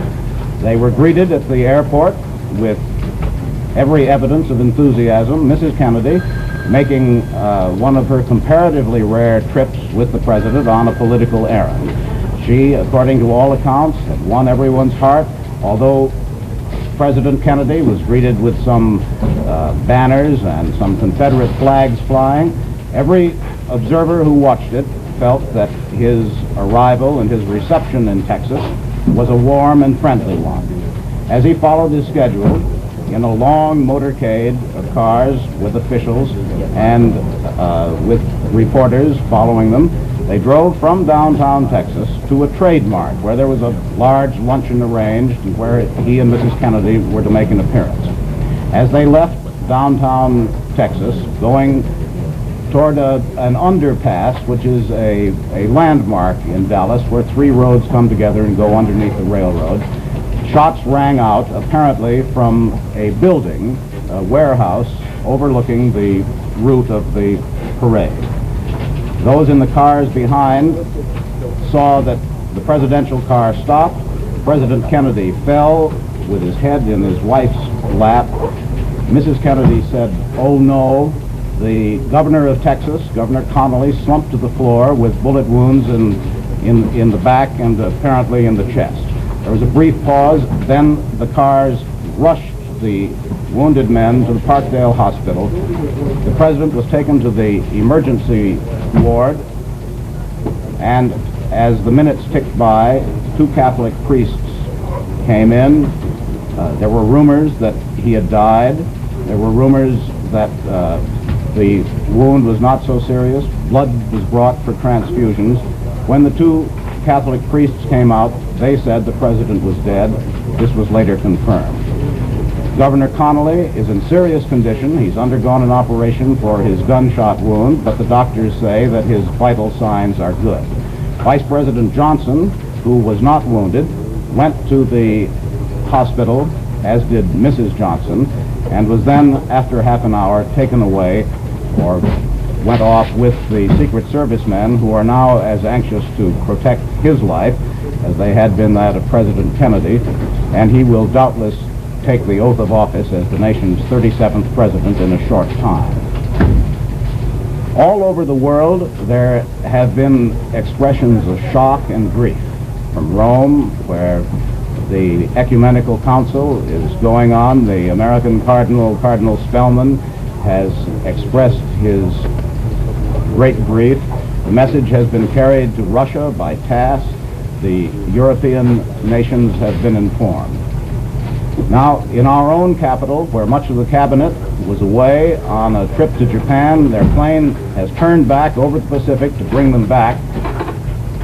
Let us switch now to Washington for a report on the mood in the nation's capital. Neil Strasser reporting. Washington was, of course, hit like a thunderbolt by news of the assassination attempt even before news of the president's death came to this capital. The first comments were, "Oh God, how terrible," on Capitol Hill. Senator Edward Kennedy, the president's brother, was presiding over the Senate today when first word came the president had been shot. An aide informed him, and he rushed from the Senate chamber. Senator Kennedy was signing some autographs, we were told. At the time the aide came up to him, the autographs flew all over the place when he got the word. Other senators in the chamber looked up, disturbed by the intrusion of the aide. When that same aide circulated quietly to them, they too went away dazed, saying very little. Some of the comments on the first news of the shooting, Senator Richard Russell of Georgia said the whole nation is shocked by this dastardly crime. Senator Everett Dirksen of Illinois said, "Oh God, this is the most distressing thing that could ever happen. I am shocked." Senator Mike Mansfield, the Democratic leader of the Senate, "This is terrible. I can't find words." And a statement from Senator Harry Byrd of Virginia on the president's death, "I am deeply shocked. The assassination of President Kennedy is a disaster to this nation and the free world. I cannot find words to express my personal distress." A statement from Senator Harry Byrd of Virginia. Members of both houses, after news of the shooting came, walked around dazed as they tried to pick up details. Telephone switchboards at both the Congress and the White House were tied in knots.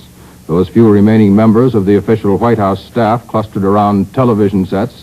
Mr. Kennedy's special assistant, Ted Sorensen, watched silently, left the room when reporters asked quietly if he had any comment. The president's other brother here in Washington, Attorney General Robert Kennedy, was having lunch at home when word of his brother's shooting reached him. A quick check with the Justice Department discloses that there is nothing in the law that prescribes when or how Vice President Johnson shall take the oath of office or who shall give it to him. The Constitution states only that he shall take the oath of office for the presidency before entering on the duties of the office. As you will recall, Calvin Coolidge was at his home in Plymouth, Vermont in August of 1923 when word came of the death of President Harding. Coolidge was immediately administered the oath of office by his own father, a justice of the peace. Later, the ceremony was performed again in Washington by a justice of the then Supreme Court of the District of Columbia. President Truman was in Washington when word came of the death of Franklin Roosevelt in 1945 and was given the oath in private at the White House by, I believe, a Chief Justice of the United States Supreme Court. So that is the way Washington is taking the news of President Kennedy's death. Many of these statements simply say, "I cannot find words to express my shock or sorrow." We'll have more. This is Neil Strasser in Washington. CBS News, of course, will stay on the air live throughout this day to keep you up to the minute on the latest developments in the assassination of the president and in the inevitable aftermath that will follow it. Mrs. Kennedy was with the president in the same car. She was not hurt. The president's mother and father were told that the president was shot by a workman in Hyannisport, Massachusetts, where they are. The report came to them before it was known that the president had been killed. Reports were that neither the president's father, former Ambassador Joseph P. Kennedy, nor the president's mother had any comment to make when told of the shooting. The president's father is now a semi-invalid as the result of a stroke a few years ago, and he was napping when the word came. The president and Mrs. Kennedy had planned to spend Thanksgiving holiday at Hyannisport next week. We will have a live switch to the United Nations, video only, Adlai Stevenson at the UN accepting condolences. There is no sound to this, but the United Nations, like other institutions, is adjourning its deliberations to pay honor to the President of the United States. Pope Paul in Rome has been informed of the President's death. Cardinal Spellman, there in Rome for the Ecumenical Council, his voice shaking with emotion, said, "I am saying the rosary for him now." The Cardinal said that President Kennedy's death, President Kennedy, of course, a fellow co-religionist of Cardinal Spellman, the Cardinal said it was a great loss to the country and to the world. Cardinal James McIntyre of Los Angeles and Cardinal Ritter of St. Louis called together the student priests of Rome's North American College to recite prayers for Kennedy. Cardinal McIntyre said that Cardinal Ritter and myself were having dinner there in Rome, it's dinner time there because of the time difference. When they heard the astounding news of the president's death, we are shocked, grief-stricken, our hearts are pained. West German Chancellor Ludwig Erhard, who was to have visited President Kennedy on Sunday, was informed of the president's death while on the way back to Bonn from Paris. The news fills the German people with deep grief, said Chancellor Erhard. All those who had the fortunate opportunity to make the personal acquaintance of President Kennedy, in particular the people of Berlin, where of course the president had recently visited, are deeply grieved in this hour. The premier-designate of Italy, Aldo Moro, said his stature as a politician in his great country and on the international scene was growing in these years of a courageous policy of renewal. The reason for which he was struck in a mad way raises President Kennedy even more on the moral plane as a great defender of man's dignity and equality, said the Italian premier-designate in Rome. French Premier Georges Pompidou exclaimed, "It is atrocious, it is frightful, I am overwhelmed." In Madrid, a Foreign Office spokesman said, "It is horrible, absolutely horrible, a most barbarous thing. Everyone here is horrified." And thus, international differences, disputes, are swept away in the moment of shocked, stunned grief. The Italian news agency TASS, in reporting on its wires to its subscribers the death of the president, asserted that he had been killed by a right-wing American extremist. There is no confirmation of that.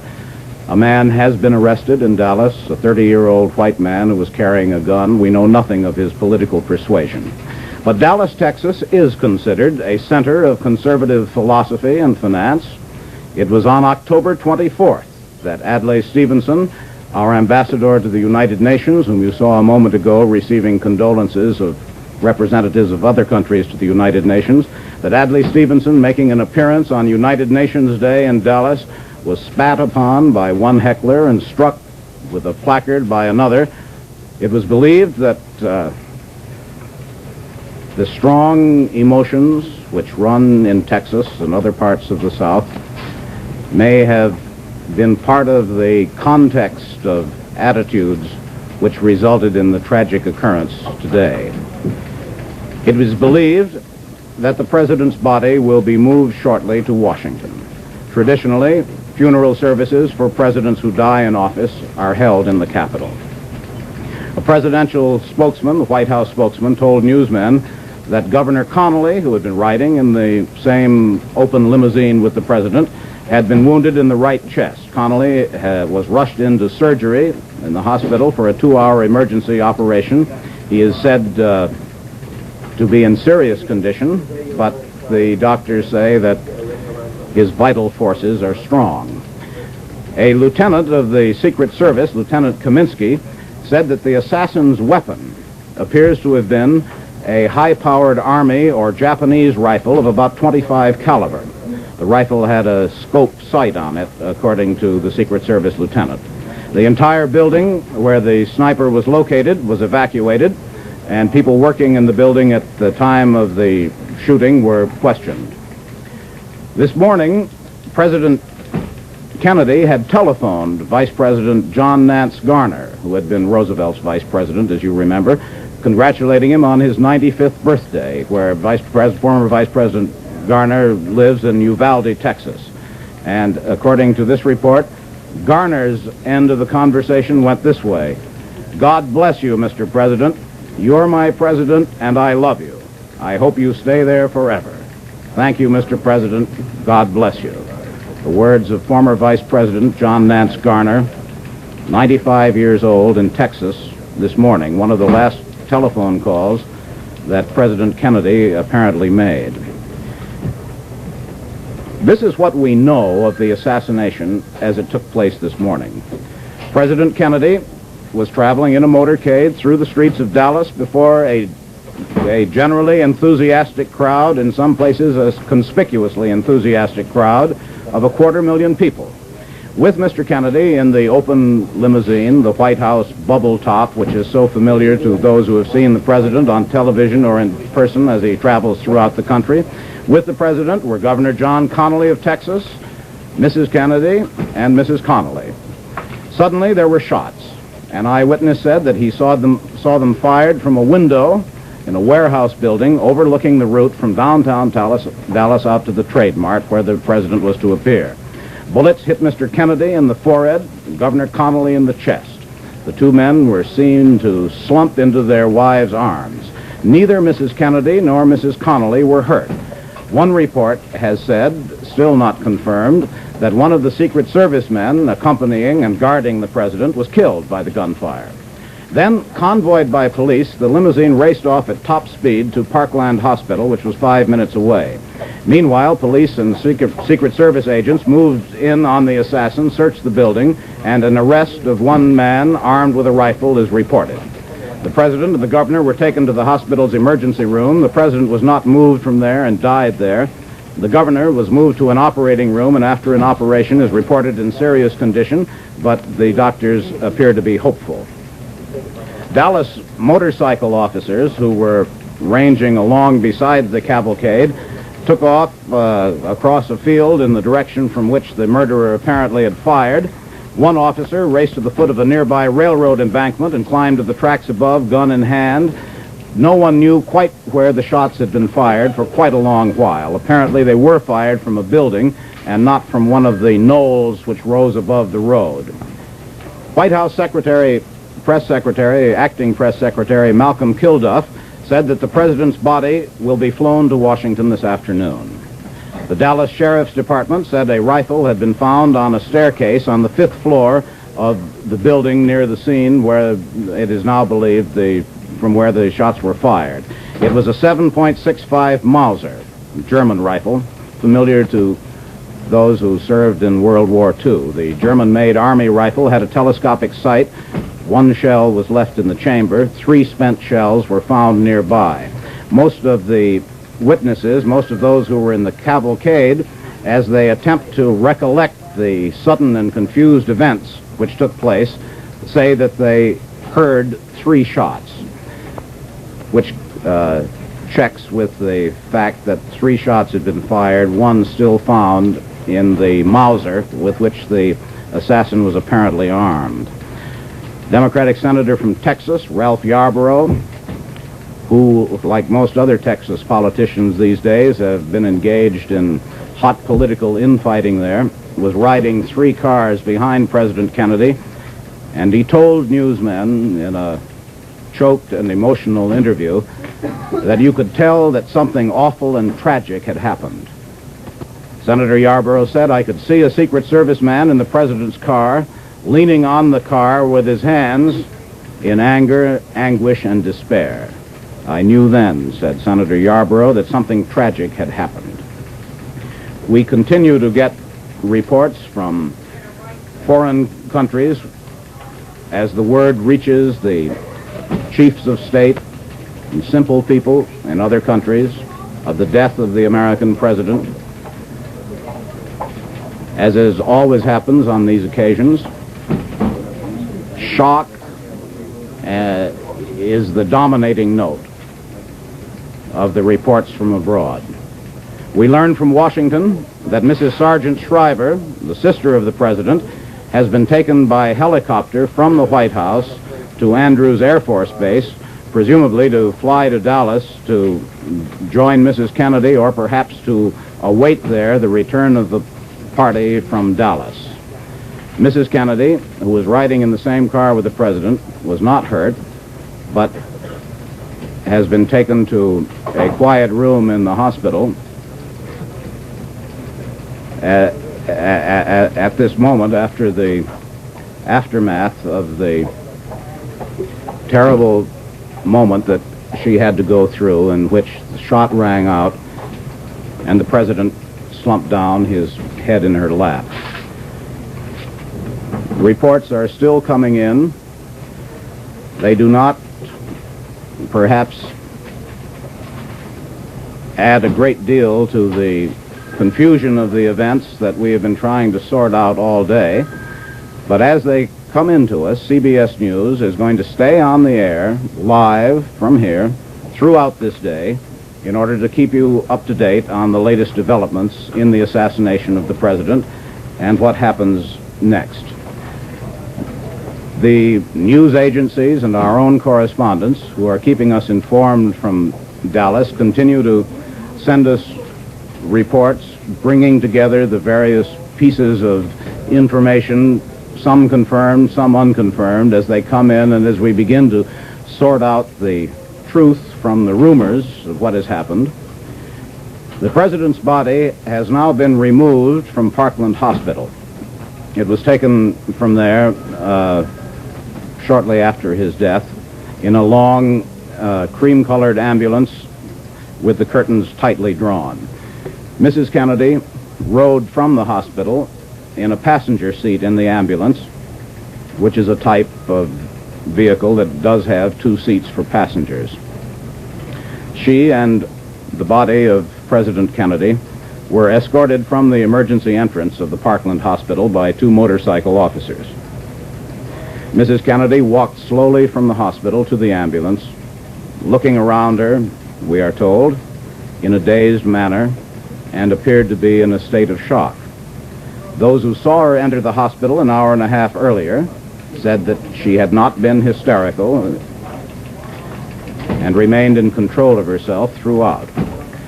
Secret Service men have directed police to remove spectators from the whole area. And now we have another report from Washington. Neil Strasser reporting.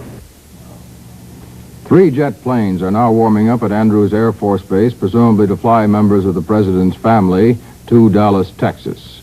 As you've already heard, Eunice Shriver, the president's sister, has left the White House by helicopter, along with the president's aide and very good friend, Theodore Sorensen, presumably on the way to Andrews Air Force Base.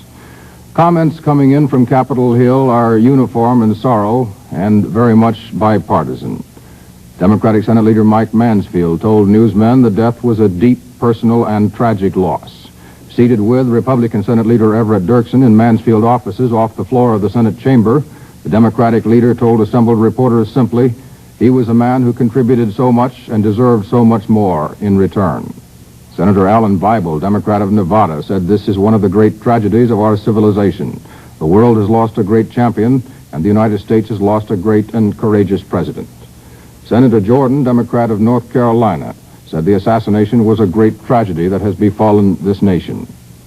The Speaker of the House and the next man in line for the presidency after Lyndon Johnson, Speaker McCormick, issued this statement to reporters, "This is a tragic event. I feel very inadequate in expressing my thoughts.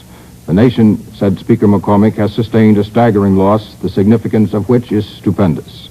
Our country and the entire world will never forget President Kennedy. His leadership was superb in meeting the challenge of this period of world history.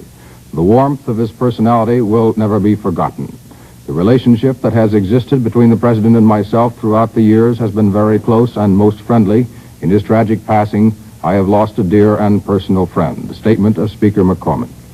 We are told that an aide of Vice President Lyndon Johnson, now President Johnson, George Reedy, has arrived at the White House. There can be very little delay in these times, of course, to have a new administration take over. As we told you, the law says that the oath of office can be given by almost anyone. By now, Johnson could already have taken it. It is presumed he will take it very shortly. This is Neil Strasser in Washington. President Kennedy's body has been removed from the hospital in Dallas, Texas, on the first stage of its journey back to Washington for what will be a state burial. Mrs. Kennedy accompanied the body in an ambulance from the hospital to the airport where it will be flown back to Washington. Walter Cronkite, who has been at this microphone all afternoon since the first word of the president's death, has been looking at the reports as they come in. Walter, have you discovered anything further than we've been giving?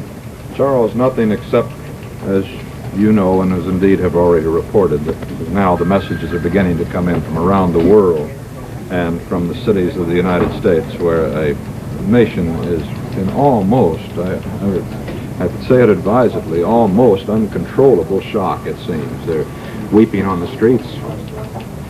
Schools have to be dismissed. My own school was dismissed because the children were weeping so much they couldn't stay in class. Quite a tragic day, as we all obviously know. Do you want me to relieve you a few minutes here? If I stay on the air, certainly, until all of this is...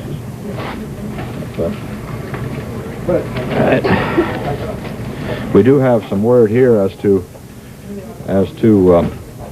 what has, where some of the members of the Kennedy family were at the time of the event in Dallas, the assassination. Robert Kennedy, the Attorney General of the United States, we are told was at lunch at the time it happened at his home in McLean, Virginia. FBI Director J. Edgar Hoover called the FBI office in Dallas and ordered an all-out investigation of the shooting, which, of course, could be expected. President Kennedy, as you have been told now, was the first president to be assassinated since William McKinley was shot to death in 1901. 6 members of the Kennedy cabinet, as you also, I believe, have been told during the day, were out of the country on their way to Japan. Their plane was called back an hour and a half out of Honolulu. They're expected, of course, to return immediately to Washington. It is anticipated that the new President of the United States, the 36th President of the United States, Lyndon Baines Johnson, will continue the President Kennedy's policies with which he seemed to be in firm agreement during these 3 years of the Kennedy administration, and presumably will continue most of the cabinet in office through this next year, at least until the November elections. We told you that Senator Robert Kennedy was at his home in McLean, Virginia, when he got the word. Senator Ted Kennedy and his wife, Joan, are now leaving Washington. They're boarding a jet at Andrews Air Force Base, destined for Hyannisport, to be with the President's mother and father, who got the news there from a workman around the house who came running to the lawn where Mr. Kennedy was resting with the news of the assassination. The new President of the United States, we believe that he must have by now taken the oath of office, although we have not been advised of this yet, is Lyndon Baines Johnson, a native of Texas, of Johnson City, Texas, where his mother and father had a ranch. He was born there some 54 years ago. He was interested in politics at an early day. When he was still in Southwest Texas State Teachers College, he took law later and became a very early follower of Franklin Delano Roosevelt, who who became interested in the young man when he went to Congress in in the early days, 1937, of the Roosevelt second term, and Mr. Roosevelt had indeed sponsored him for that job after making him National Youth Administrator in Texas. CBS News correspondent Dan Rather has arrived in our KRLD studio in Dallas. Let's switch now to Dallas for his story. The whereabouts of Lyndon Baines Johnson at the moment are unknown. Vice President, either soon to be or already President of the United States, Lyndon Johnson, was at the Parkland Hospital in Dallas at the time or near the time of the official announcement of the death of the 35th President of this country, John F. Kennedy. Mr. Johnson left the hospital a very short time after 1 o'clock Central Standard Time. That would be 2 o'clock in New York. The Secret Service at this moment, or as of a few moments ago, was saying that Mr. Johnson's whereabouts would not be revealed for security reasons. Most, if not all, of the federal district judges of Dallas and surrounding counties were in and around the motorcade at the time the shooting occurred. We are told that most of the district judges went to Parkland Hospital. It is possible, we are told, that Lyndon Johnson was sworn in some kind of temporary ceremony at the hospital. However, there is no confirmation on that. The fact is, at the moment, the whereabouts of Lyndon Johnson are unknown, the Secret Service says, for security reasons. Mrs. John F. Kennedy left the hospital at approximately the same time the coffin carrying the body of her husband left. The coffin went to a private air installation at Dallas's Love Field. It either has left or will leave Dallas Love Field in a matter of minutes. We are told that the gunshot wound, the fatal wound inflicted on the President of the United States, entered at the base of the throat and came out at the base of the neck on the back side. CBS News correspondent Bob Pierpoint has been at the Parkland Hospital here in Dallas from just a few moments after the time President Kennedy arrived at the hospital and Governor John Connally arrived at the hospital. We expect to have Bob Pierpoint in the studio here with us very shortly. A briefing session for newsmen is anticipated at Parkland Hospital at any moment. Pierre Salinger, the presidential press secretary, presumably will preside over that briefing session. We hope to bring you that briefing session either live from the hospital or on film. At that time, a good deal of the confusion about exactly what happened along the motorcade route here in Dallas at the time President Kennedy was shot and killed should be cleared up. That briefing session we expect to have in a few minutes. Also on the air very shortly, we are hopeful of having some film taken at the Dallas airport at the time of President Kennedy's arrival. Also, CBS News cameraman from Washington, Tommy Cravens, was in the motorcade less than 50 yards from President Kennedy when the shooting occurred. Cameraman Cravens' film is on the premises at this time, being processed. We hope to have that film for you very shortly. What it will show, Cameraman Cravens was not at all certain. There is some confusion as to whether a Secret Service man also was killed at the time of the shooting. There has been no official confirmation of any Secret Service man being killed, although there are widespread reports, including one from the Dallas Police Department, that a Secret Service man was killed at the same time President Kennedy and Texas Governor John Connally were shot. The latest word from the hospital on Texas Governor Connally was that Governor Connally was in the operating room and had been seriously, if not critically wounded. That was the last official word that we had from the Dallas Parkland Hospital. As you may know by this time, President Kennedy was shot as he took part in a motorcade which was driving him to the Dallas Trade Mart, which is a big meeting center located just a short way from downtown Dallas. The announcement that the president had been shot was not made at that meeting center until approximately a half hour after the president arrived at the hospital. There was a great deal of grief immediately at the center. There was a great deal of disbelief. In fact, switchboards all over Dallas at anything resembling a public information source are still completely swamped with callers who apparently refuse to believe that John F. Kennedy has been shot and killed. There have been a number of suspects arrested by Dallas police, Dallas County Sheriff's officers. One of the suspects was a 25-year-old white youth. He was the first one arrested. He was in the vicinity of a multi-story building near the scene where President Kennedy and Texas Governor Connally were shot. On the 4th or 5th floor, it has never been completely determined on which floor, of that building, 4 empty cartridges were found. Police immediately ringed that building. They also ringed a 3 or 4 block area around that building, believing that the assassin had fired his shots from the building. A 25-year-old white man was arrested either in or near that building and taken to the Dallas County Sheriff's Office as a suspect. However, our latest report from the Sheriff's Office is that 25-year-old man is not considered a good suspect.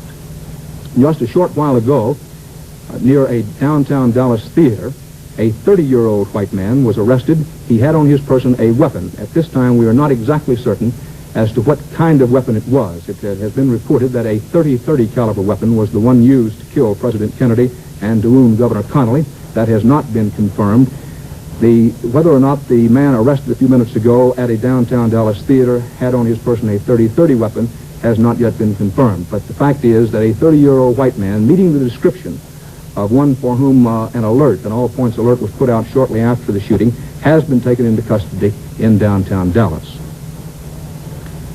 In just a moment, we hope to have the films from the shooting scene just after the shooting occurred by CBS cameraman Tommy Cravens. But while we see if that film is ready and can be shown to you, let's switch back to CBS News headquarters in New York. There is considerable controversy that has gone on over a good number of years that is going to come up again now under tragic circumstances as to what number should be given to the new President of the United States, Lyndon Baines Johnson, whether he is the 36th or the 37th President of the United States, even as it was debated whether President Kennedy is properly the 35th or the 36th President. This all stems from the fact that Grover Cleveland served split terms as President of the United States. Mr. President Truman called himself the 34th President of the United States, and President Kennedy called himself the 35th, both believing that Grover Cleveland's 2 non-consecutive terms should be counted as one in counting the number of presidents, and not the total terms should be counted. So on that basis, presumably, President Lyndon Baines Johnson will consider himself the 36th President of the United States. We still, quite oddly it seems to me on this news desk, have had no word from Dallas at all as to the location of Mr. Johnson, nor as to whether or not he has indeed taken the oath of office. It is assumed that he would have from a Dallas judge, a federal judge perhaps then deciding to have another ceremony in Washington with the Chief Justice of the Supreme Court, which was what Calvin Coolidge did when he learned that he had become the President of the United States on his Vermont farm. It seems almost inconceivable that this whole tragic set of circumstances has taken place in these last 3 hours only. It was 12:25 Eastern Standard Time, 11:25 in Dallas, when the shots rang out on that Dallas street, and the life of President Kennedy was snuffed out. We now learn that Vice President Johnson is expected to be sworn in as president aboard an airliner before flying back to the nation's capital. The White House says that Mrs. Kennedy will return to Washington late today to be with the children, Caroline 6 and John Jr., who will be 3 next week.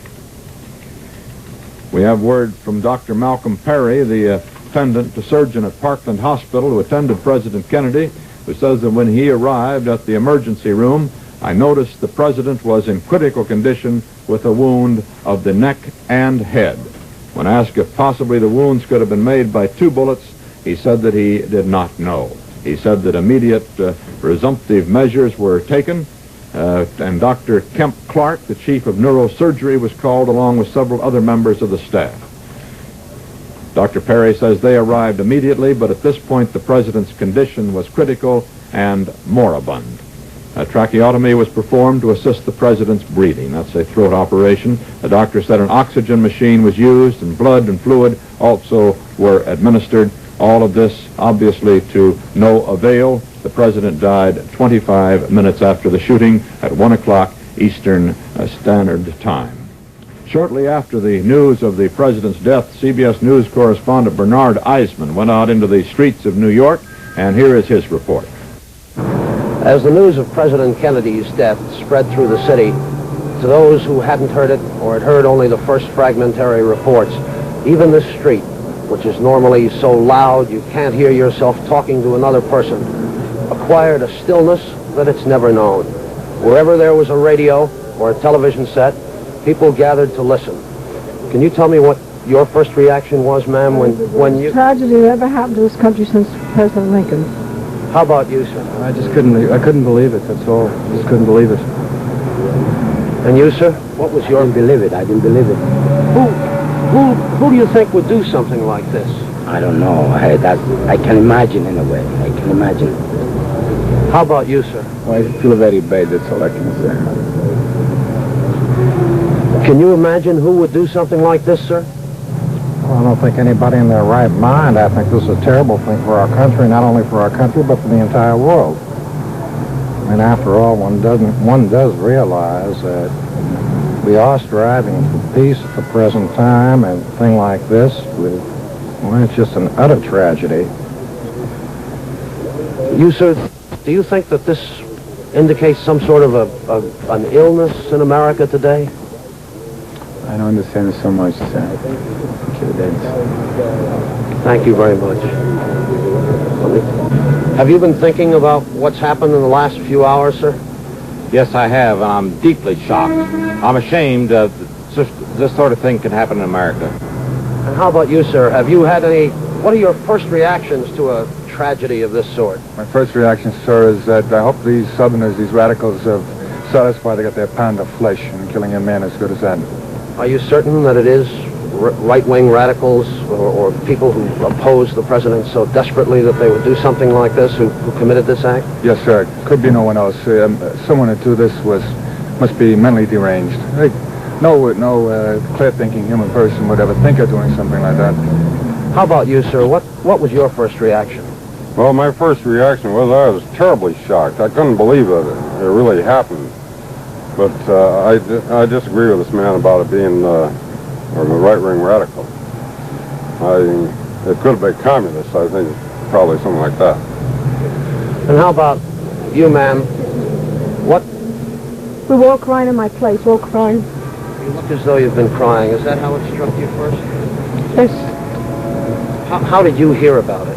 Well, with our radio in my place, and they told us.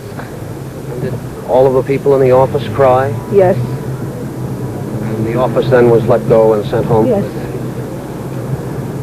And how about you, sir? What reaction do you have? How do you feel after a thing like this has happened? Disgust. Really? Disgust with...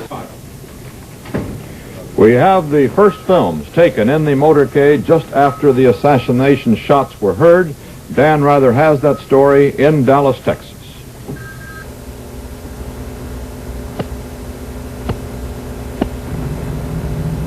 We are now going to run the films which were taken first at the Dallas airport. These are the films of then Vice President Lyndon Johnson and his wife, Lady Bird Johnson, at the Dallas International Airport as they arrived this morning from Fort Worth.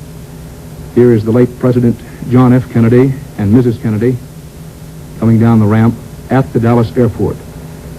These films were taken slightly less than an hour and a half before President Kennedy was shot and killed in a motorcade in downtown Dallas. The usual receiving line, of course, a number of Dallas dignitaries and a lady who said that she had waited for 69 years to meet a president. Mrs. Kennedy had been given a bouquet of roses at the Dallas International Airport as a token of affection from the city of Dallas. President Kennedy had looked particularly hale and hearty on this Texas trip. We saw him Monday in Florida, and a number of the White House reporters remarked that he was looking more physically fit than he had at any time over the past year and a half or 2 years. This is part of the motorcade from the Dallas airport toward the downtown area. Shots taken just before the shooting occurred. This is Dallas's Parkland Hospital, where President Kennedy was taken after being mortally wounded. The president reportedly was alive when he reached the hospital, but he died a short time after arriving at the hospital. Some efforts were made when the presidential party first arrived at the hospital to keep pictures from being taken. The roses that Mrs. Kennedy had carried earlier were on the back seat of the automobile in which the president was shot. Now, these are scenes at a building across the street from the scene where President Kennedy was shot. Police immediately ringed this building. It's believed that the assassin was in this same building on either the 4th or 5th floor. Some empty cartridges have been found in that building. Witnesses said they believe 3 or 4 shots were fired. 4 empty cartridges were found in the building, which had been ringed by police. A number of suspects were picked up immediately. Practically anyone in the area who even gave a hint of looking suspicious was picked up. Considerable confusion in the immediate vicinity. Right there was the spot where the president was shot. This is part of the police contingent arriving to surround the building. Police thought they might be able to catch the assassins still in the building. They were unsuccessful in that. Police were heavily armed. They ringed not only the building, but about a 3-block area around this building, which, as I say, is located directly across from where the president was shot. This is practically the spot on the street where the president was shot. These pictures were taken just after the president had been taken to a hospital. Police made a systematic search of the building. They found no weapon. Up there on the 4th or 5th floor, perhaps out of one of those open windows, is where the assassin of President Kennedy is believed to have fired the fatal shots. We have no further information as yet from the hospital on the condition of Texas Governor John Connally, who was riding with President Kennedy and who also was critically wounded. Our last report from Parkland Hospital was that Governor Connally was in the operating room, that he was still alive but was in critical condition. Walter, you mentioned a short while ago that it was difficult to understand why we had not been appraised of the whereabouts of Lyndon Johnson, who will, of course, step up to the presidency in light of the tragic death today of John Fitzgerald Kennedy. We are in direct contact with Parkland Hospital. We're also in direct contact with Dallas Police and the FBI. We have a reporter with the Secret Service agents, and the word from all sources is that Mr. Johnson, his whereabouts are being kept secret for security reasons. If anyone knows where Mr. Johnson is, it is not us at this moment. Thank you, Dan. Thank you, Dan. As a matter of fact, we just got the word from our reporters out there at the airport, bypassing you just as you were on the air at that last moment, that Lyndon B. Johnson has been sworn in as the President of the United States. He was sworn in at 1:38 Central Standard Time. That was 2:38, and that's almost an hour and a half ago now, if this time is correct here. The oath was administered to him by U.S. District Judge Sarah T. Hughes.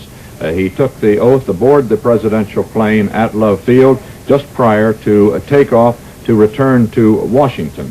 The president's body is to be returned to Washington also, along with Mrs. Kennedy. She will accompany it, and that plane is supposed to arrive back at Andrews Air Force Base, we're told now, at 5:25 this afternoon, Eastern Standard Time. That's about an hour and a half from now. Whether that is the same plane in which now President Johnson is returning, we do not know.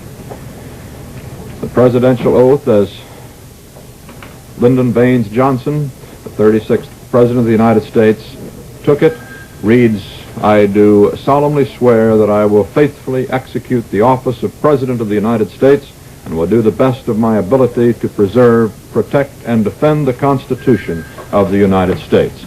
And now President Johnson is flying back to Washington to actively take over the reins of government. 6 of President Kennedy's cabinet who were on the route to Japan have turned around at mid-ocean and are flying back to Washington. Attorney General Robert Kennedy, the president's younger brother, who was often mentioned as a possible candidate himself someday for the highest office of the land, is in Washington. So was Senator Ted Kennedy, his youngest brother. He was on the floor of the Senate, presiding, as a matter of fact, in the Senate. As the word came, he dashed from the Senate and is now en route to Hyannisport, Massachusetts, to be with his and the late president's mother and father there.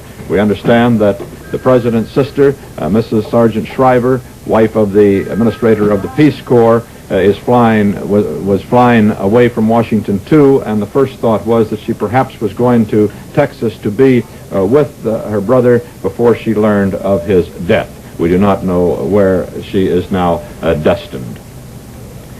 We will now pause for 10 seconds so that our stations may identify themselves.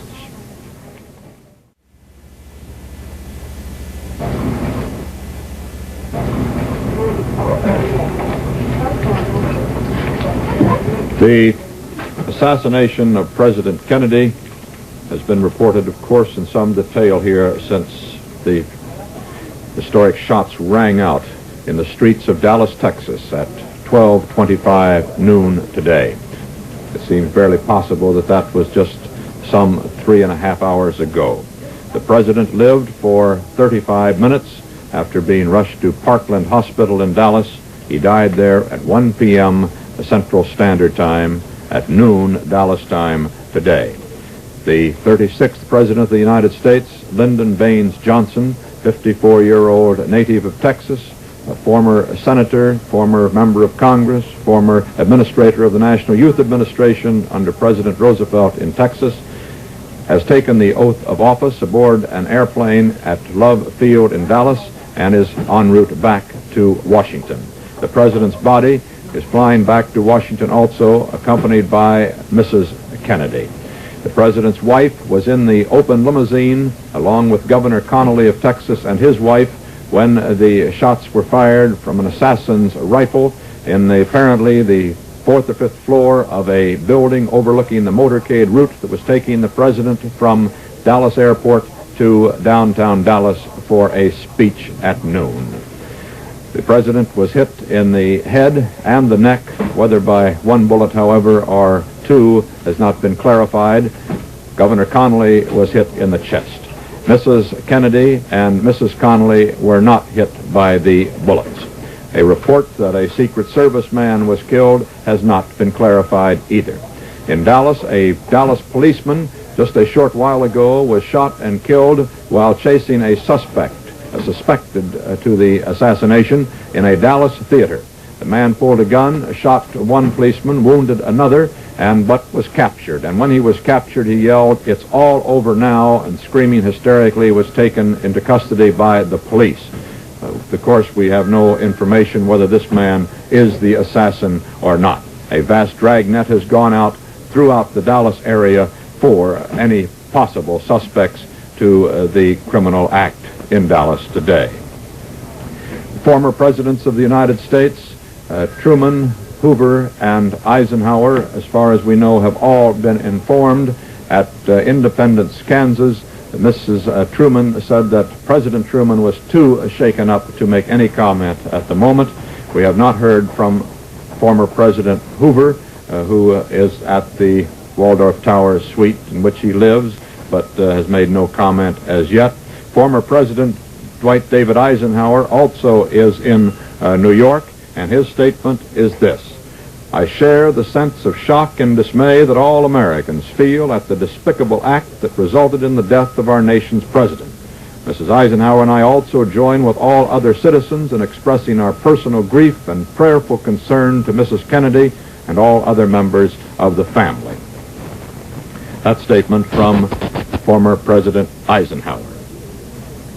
In Boston, Massachusetts, the late president's home, Richard Cardinal Cushing, a lifelong friend of the Kennedy family, made plans to leave immediately for Hyannisport to be with Mr. Joseph P. Kennedy and the president's mother, Mrs. Rose Kennedy. The Cardinal officiated at the marriage of President Kennedy and Jacqueline Kennedy in 1953. It will be a particularly poignant time for the Kennedy family next week. The two Kennedy children both have birthdays next week. John, 3, November the 25th, and Caroline, 6, on November the 27th. An entire nation has almost come to a stop today in the wake of the horrible news. The stock market, after getting the first news before it was known that the president had died, prices began to plummet, and the New York Stock Exchange and all other commodity and stock exchanges across the country closed. In New York, all the theaters were immediately darkened and will not open tonight. Schools were let out across the country.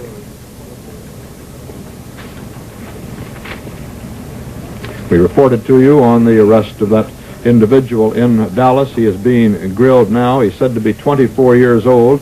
A name has been given for him by Dallas police as Leo H. Oswald, although, as the Dallas police themselves say, there is no information as yet that he is the assassin. He was being chased as a possible suspect, however, when he did pull a gun and he killed a Dallas policeman at that moment.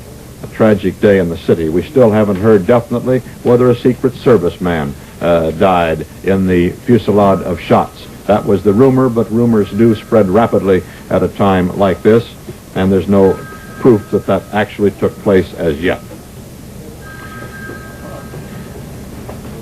We learn now that definitely Mrs.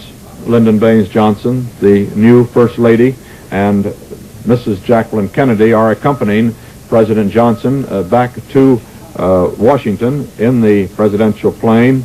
They left Dallas just a short while ago. They're due back in Washington at approximately 5:30, we are told, at which time President Johnson will have to take into his hands the reins of the most powerful nation in the world.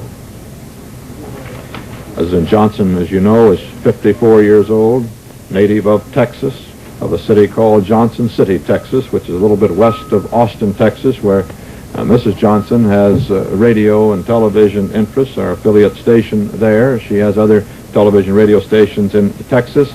President Johnson has been interested in politics since he was in Southwest Texas State Teachers College. He studied law. He went to Congress in 1937 after having served as National Youth Administrator in Dallas under President Roosevelt. He was a favorite of President Roosevelt's, was a New Dealer in the early days of the New Deal, although his politics had turned somewhat more conservative over the recent years. He had sought the presidential nomination that was won by President Kennedy and was probably had about as good a chance as any of the runners-up when President Kennedy, then a senator from Massachusetts, swept the Democratic Convention in Los Angeles in 1960. It was a surprise when President Kennedy announced that Lyndon Johnson was his choice for vice president, and it was thought that he brought him into the ticket primarily to help swing a recalcitrant South, including the rather important state with a heavy electoral vote, the state of Texas. It was in Texas today where President Kennedy, after 3 years of that administration, met his death. Eric Severide has just moved in. Eric, do you have a word or two? Walter, I thought perhaps that we might talk a little about the new President of the United States. I've been trying to put down a few notes about the life and the nature of Lyndon Baines Johnson, the man that our thoughts will be upon very soon. He is 55, Walter, not 54. He was born in August of 1908. He's really in the prime of life for the responsibilities of the presidency, at a point where a man's experience and his energies meet at a rather high mutual level. He was born in Texas, near that hamlet called Johnson City, and the family flag flies there over the LBJ Ranch. He is a lawyer by education, a politician by instinct, and by great success. He was a very young aide to President Roosevelt during the New Deal days, working on youth projects. He first went to the House of Representatives in 1937 when he was only 29 years old, and he became the protege of Sam Rayburn, the great Texan who ran the House as Speaker longer than any man in our history, including Henry Clay. Johnson went to the Senate in 1949. He won in Texas by a very tiny majority vote of 87, actually, and he became without much doubt the most effective majority leader in the history of the Senate. His energy was prodigious. He lived always in a whirl of activity, and he put most senators in his personal debt by one service or another. His fame in Washington itself became very great during those Eisenhower years when he led the opposition majority in the Senate, and his power at that time was considerably greater than it was, his real political power, than in these years when he has been the vice president. Johnson has been called by some a liberal by conviction and intellect, a conservative by geography. His political alliances in Texas were with the more conservative Texas Democrats who have managed the state for a good many years. But in most national matters, he was always regarded as what we call a progressive, including on the issue of civil rights. And this again was in the pattern and the image of his protege, Sam Rayburn. He is a fairly wealthy man. The family holdings, some in the name of his wife, Lady Bird, include television stations as well as that family ranch. In 1955, when Mr. Johnson was making a Sunday visit to the farm of George McGee, another Texan, now an ambassador, that was near Washington, Johnson was hit rather hard with a heart attack. He thought at first it was only acute indigestion. Senator Clinton Anderson of New Mexico was there at the time for this luncheon, and he said at once, "You have had a heart attack." Johnson was taken to a hospital, and he slowly recovered. For some time after that, his strength was considerably diminished. I remember him telling reporters once that on Monday morning he said, "I'm full of energy. By Wednesday night, I'm tired out." But all that changed. His full strength came back, and in recent years he has demonstrated his old energies, and they're great energies, in a daily whirl of activities, including a good many trips around this country and abroad. He is now personally acquainted with all the world leaders that the President was acquainted with, including Mr. Khrushchev. And his grasp of domestic politics, of course, is quite profound at the general and intellectual level, as well as the practical working level of the total human machinery that makes our rather cumbrous system work. His fierce fight against Kennedy for the nomination in 1960 now seems only yesterday to most of us. His great prestige in Washington itself was not at that time matched by his prestige and his fame in the country at large. This was a great struggle right down to those final hours in the convention. And then Mr. Kennedy chose Johnson to be his running mate, partly because he had to have the South. And Johnson was regarded as the one man who could conciliate the Southern conservatives, and this he did. And there were some who said later that Mr. Kennedy really owed his election to Lyndon Johnson. In any case, Johnson has never shown any jealousy whatsoever, any kind of bitterness. He became the President's lieutenant in full fidelity, in private as well as in public. But as vice presidents do, certainly under a very energetic and active president, he slowly faded from national consciousness. And when the president died today, he and Mr. Kennedy were the president and the vice president were engaged behind the scenes in Texas in trying to settle a rather fierce feud within the Texas Democratic Party between the Johnson-Connolly forces and the liberal groups led by Senator Ralph Yarborough. All that, of course, now seems petty and of no consequence in retrospect. It doesn't matter. Mr. Johnson is the president, and Texas will be his personal political base in toto.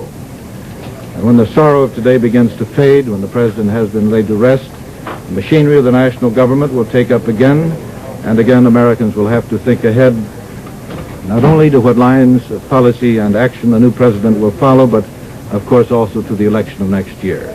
Mr. Johnson will be nominated next August at the Democratic Convention if he wishes it, and I'm sure most observers would predict now that he will wish it. All estimations on the outcome of that election next November, of course, are now rather without meaning.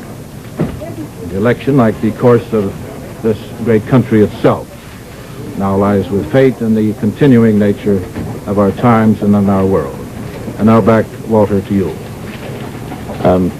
Eric, that matter that you suggested a little earlier on this afternoon of the danger of a violent reaction to the right wing in America, assessing very probably improperly the assassination as being the responsibility resting there already is beginning to come to light. You saw perhaps, maybe you were busy. I missed that, Walter.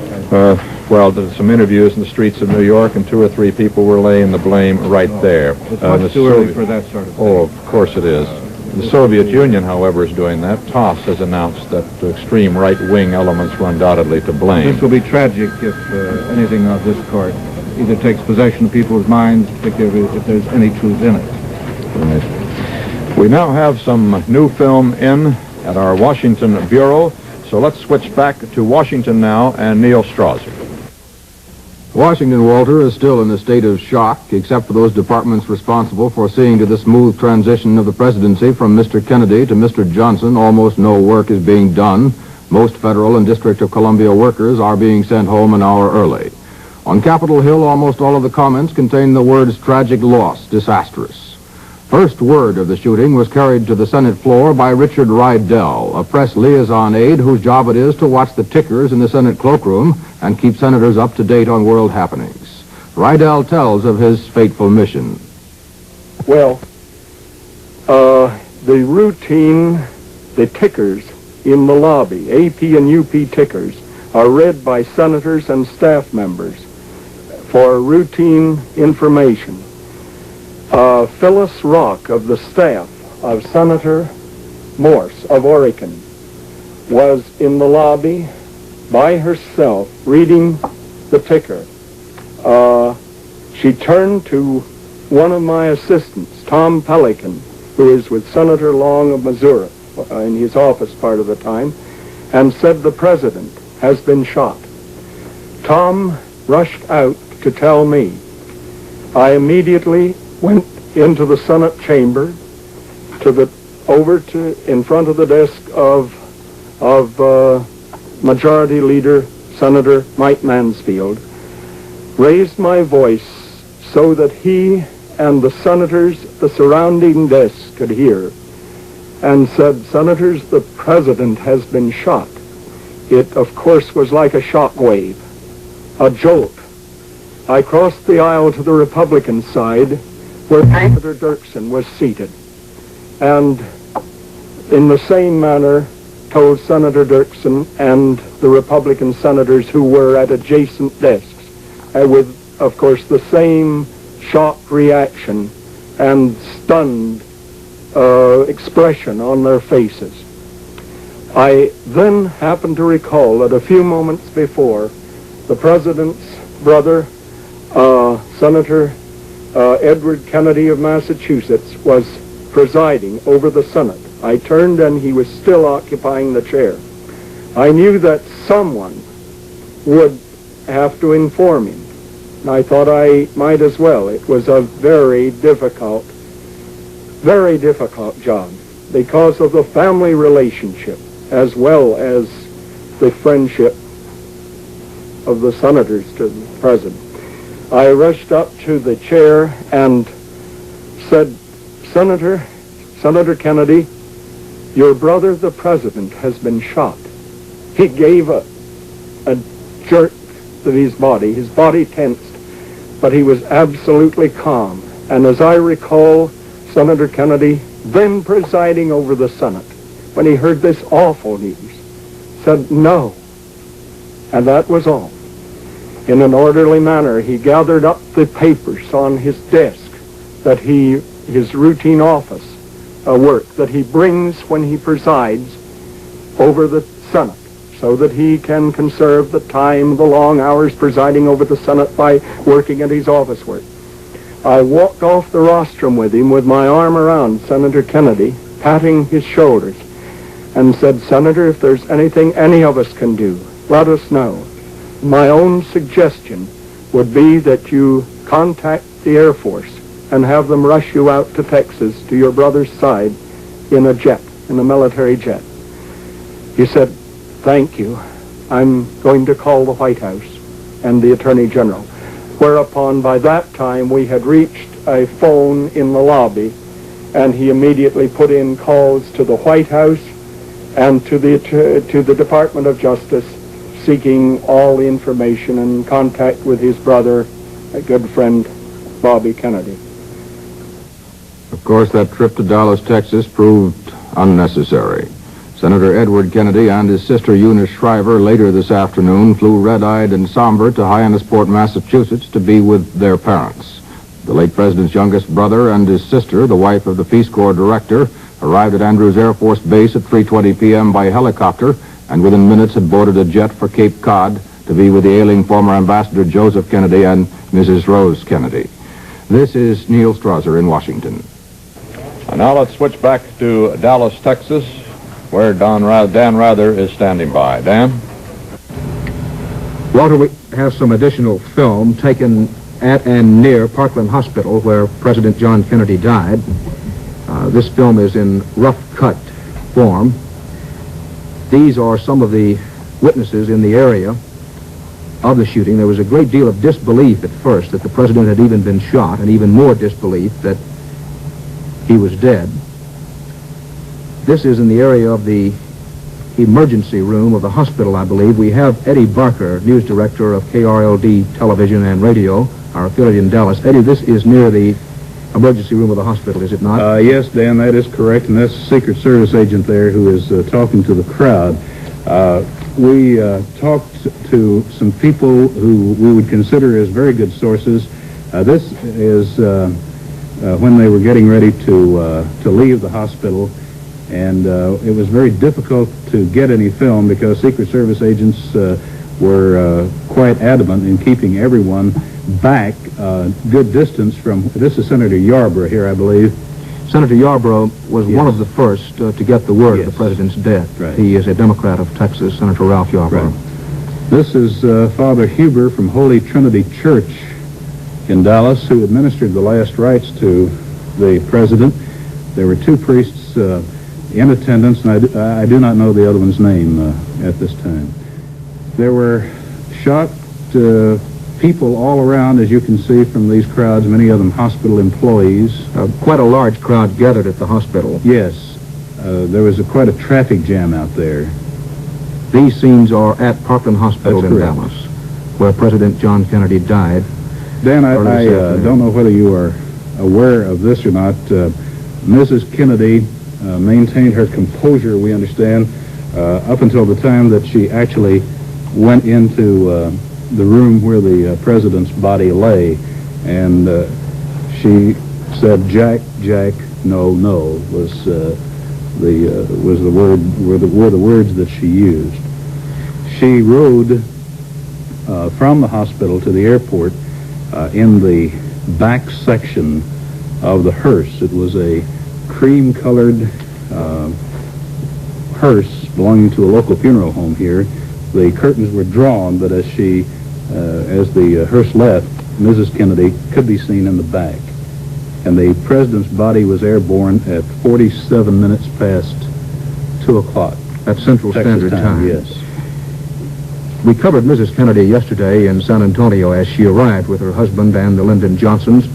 There had been some reports from the White House press corps that Mrs. Kennedy was reluctant to make the Texas trip. It had been billed in many quarters as strictly a political trip, and as Mrs. Kennedy arrived in San Antonio, she at first appeared to be rather ill at ease, but later in the day she seemed to warm up to the occasion, and I noticed today in both Fort Worth and Dallas that she really seemed to be enjoying herself. I think with Mrs. Kennedy there was some reluctance to come to the state because people would tell her, well, they're different kind of people. But she did seem to be enjoying herself thoroughly throughout the day. Eyewitnesses at the shooting say that in the early moments immediately after the shooting, that the president's head was in Mrs. Kennedy's lap, and that Mrs. Kennedy did restrain herself, did have her composure until the time she went to the hospital where the president, then dead, was. She walked out of the hospital, Dan, under her own power. There was no one, from where we were standing, there was no one holding on to her arm. She walked out. She was hatless when she came out of the emergency exit and got into the hearse that bore the body to the airport. Eddie, a lot of questions are going to be asked about what kind of place is Dallas, Texas. Just recently there was the publicity about the city and the rough reception that the United States ambassador to the United Nations, Adlai Stevenson, got here. There was the occasion in which he was spat upon and hit with a picket sign. I think Mayor Cabell only yesterday made a statement saying that the city was quite anxious to give President Kennedy an especially warm welcome because of that incident. But there are going to be a lot of questions asked in the coming days about what kind of place is Dallas, Texas, a place in which this could happen. You're a long-time resident here, and in the eyes of many, sort of Mr. Dallas. Could you tell us what kind of place this is? Dan, it's actually it's a very fine place, and it's a very fine city, and I know the city fathers have discussed this at great length. There is an element that has developed here in the past few years that considers itself a wing very much to the right, to the far right, and this is certainly a very small minority. I know today at the luncheon that the president was to have attended, and we were looking over the people who were there, and there were many Republicans, there were many conservative Democrats, but they were all out to welcome and honor the office of the President of the United States. And this is something that certainly this city is going to be living with for a long time, but this does not in any way reflect the great majority of the people here. Politics in this town are different, certainly, than they are in a lot of places. There are many factions of the Democratic Party. The Republican Party, as you know, is very strong. We have a Republican congressman. We had a situation here a few years back. You may remember when Senator Johnson had his, then Senator Johnson had his problems in one of the downtown hotels. That was in the 1960 campaign. Yes, but this is a minority group, and certainly is not a reflection of this community. Many of these leaders, I'll say in closing, when the word came today at the Trade Mart that the president was dead, they broke down and cried. It was a very moving thing. We're going to switch now from Dallas, Texas, back to CBS News headquarters in New York. The news, as you know it, President Kennedy was assassinated in Dallas, Texas today. 12:25, he was shot in a motorcade en route to a speech in Dallas from the Dallas airport and died 35 minutes later. Lyndon Baines Johnson, 55-year-old vice president, took the oath of office in an airplane at Love Field and is flying back to Washington to take the reins of government. Governor John Connally of Texas was shot also and is in serious condition at the Parkland Hospital in Dallas. Charles Collingwood, if you want to come in and relieve me a little while, we are here at CBS News going to stay on the air throughout this day to bring you details as we have them.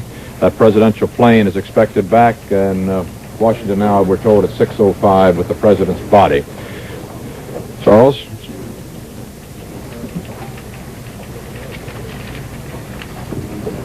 As Walter Cronkite has told you, the vice president, the former vice president, the 36th president of the United States, Lyndon Baines Johnson, is on his way back to Washington after having been sworn in the executive compartment of the same plane which brought President Kennedy to Dallas, Texas this morning.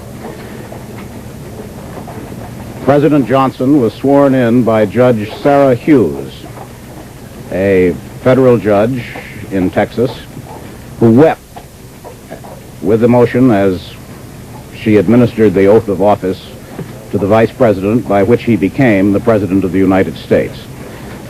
At the ceremony, Mrs. Johnson, who had accompanied the president on the tour of Texas, was there, as were various staff members, congressmen who were present, and all those with some official capacity or who could be brought into the ceremony. It's in the nature of things, of our presidential succession, that the emphasis, the spotlight, is now upon the new president.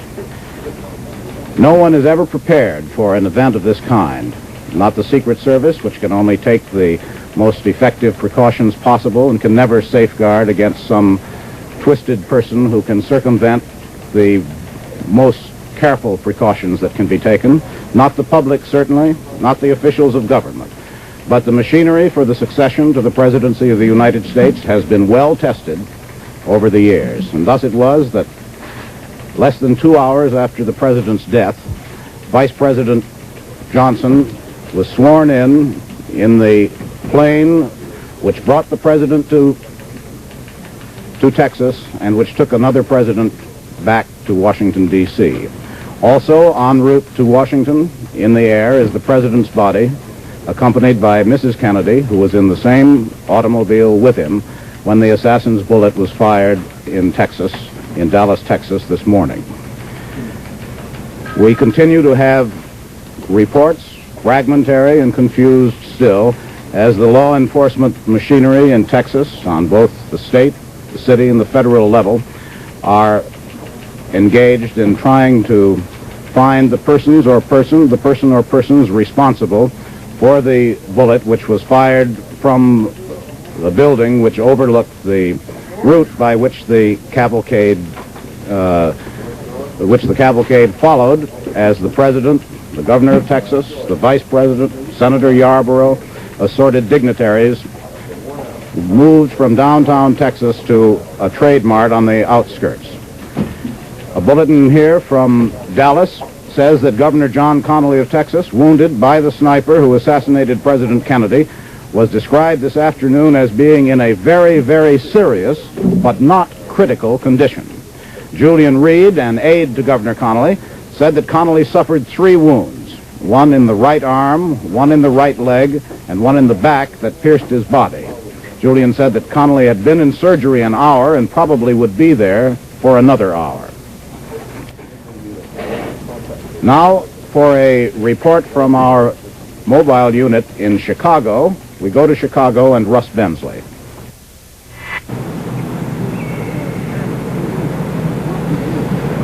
The flagstaff tells the story at the corner of State and Madison Streets. Beneath it, the bright lights, the Christmas demonstrations, but they have no joy today.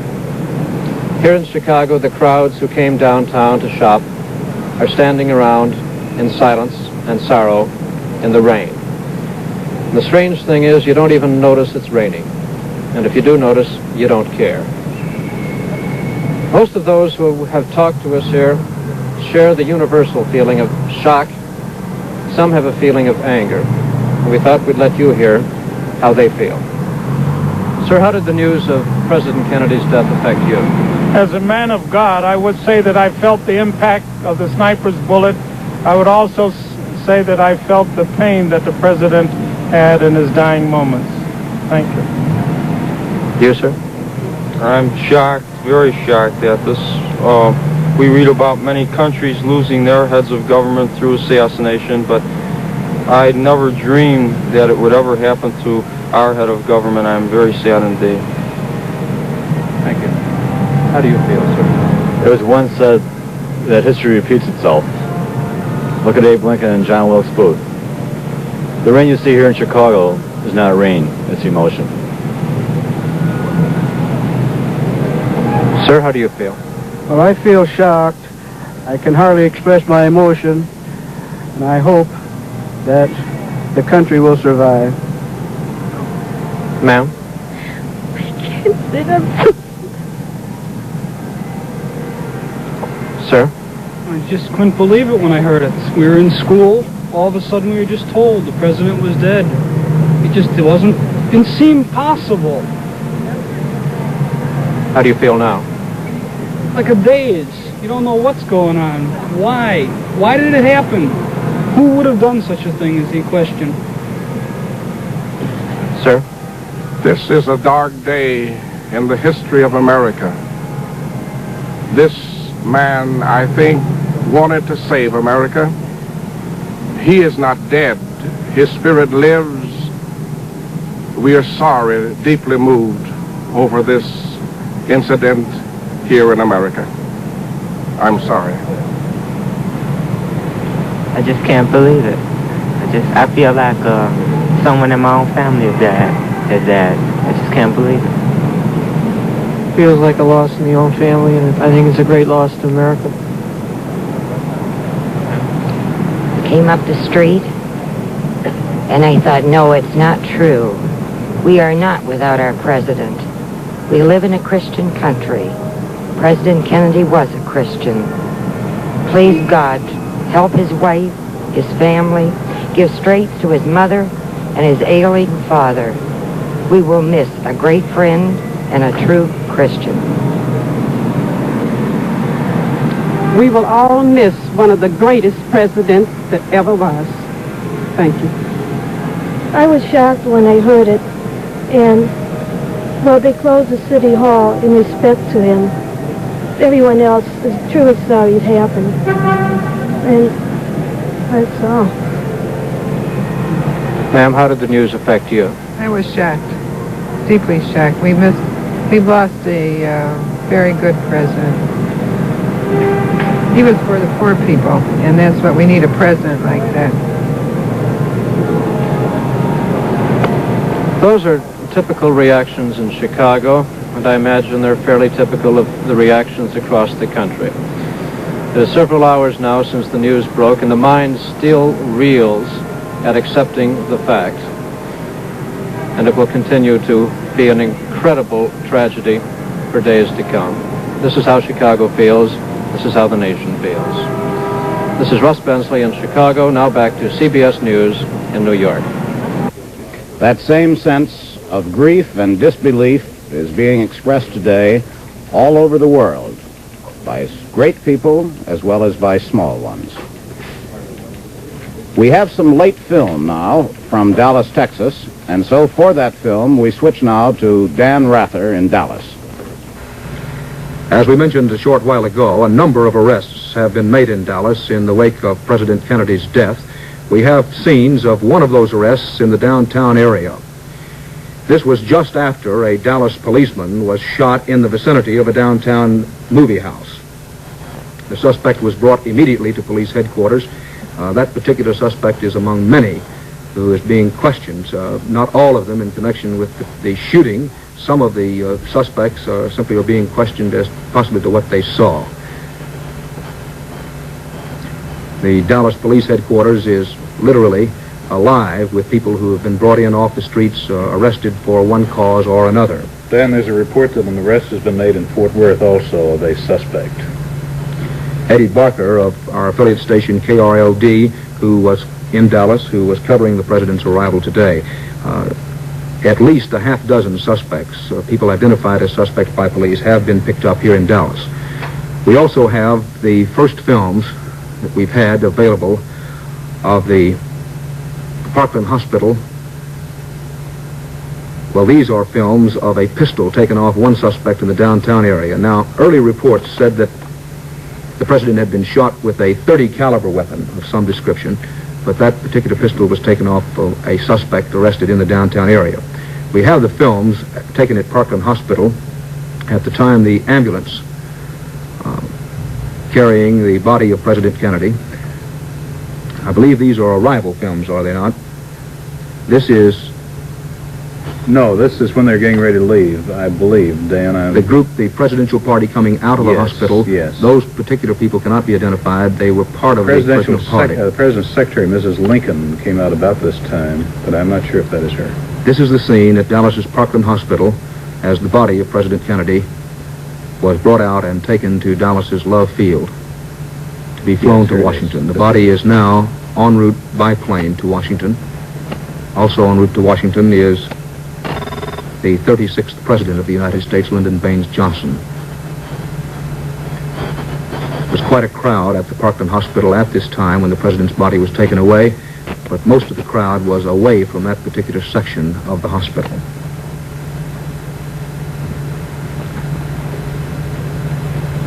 Earlier today, down in Uvalde, Texas, former Vice President John Nance Garner celebrated his 95th birthday. Mr. Garner refused to grant any interview as such, but in the course of a conversation with reporters, this was some 2 hours before President Kennedy was shot and killed in Dallas. Former Vice President under Franklin Roosevelt, John Nance Garner, said he felt that President Kennedy might become one of the great presidents of this country. Former Vice President Garner, a longtime friend of Lyndon Johnson.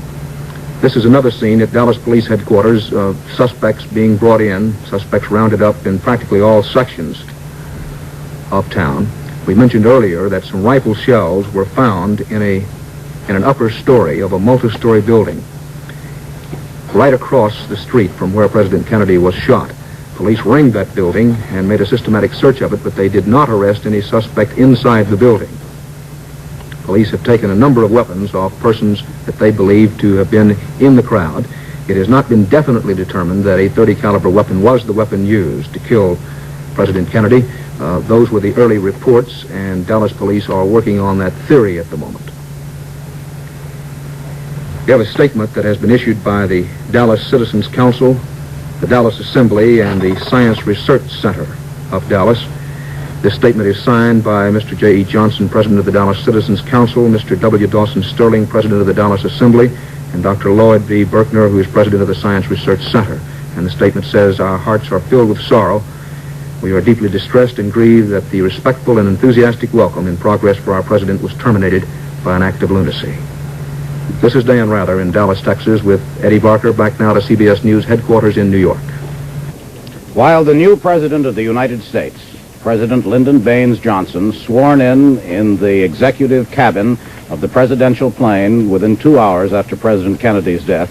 While the new president is flying back to Washington, reports come in from all over the world of the universal sense of shock, grief, and disbelief with which the news of the president's assassination was greeted.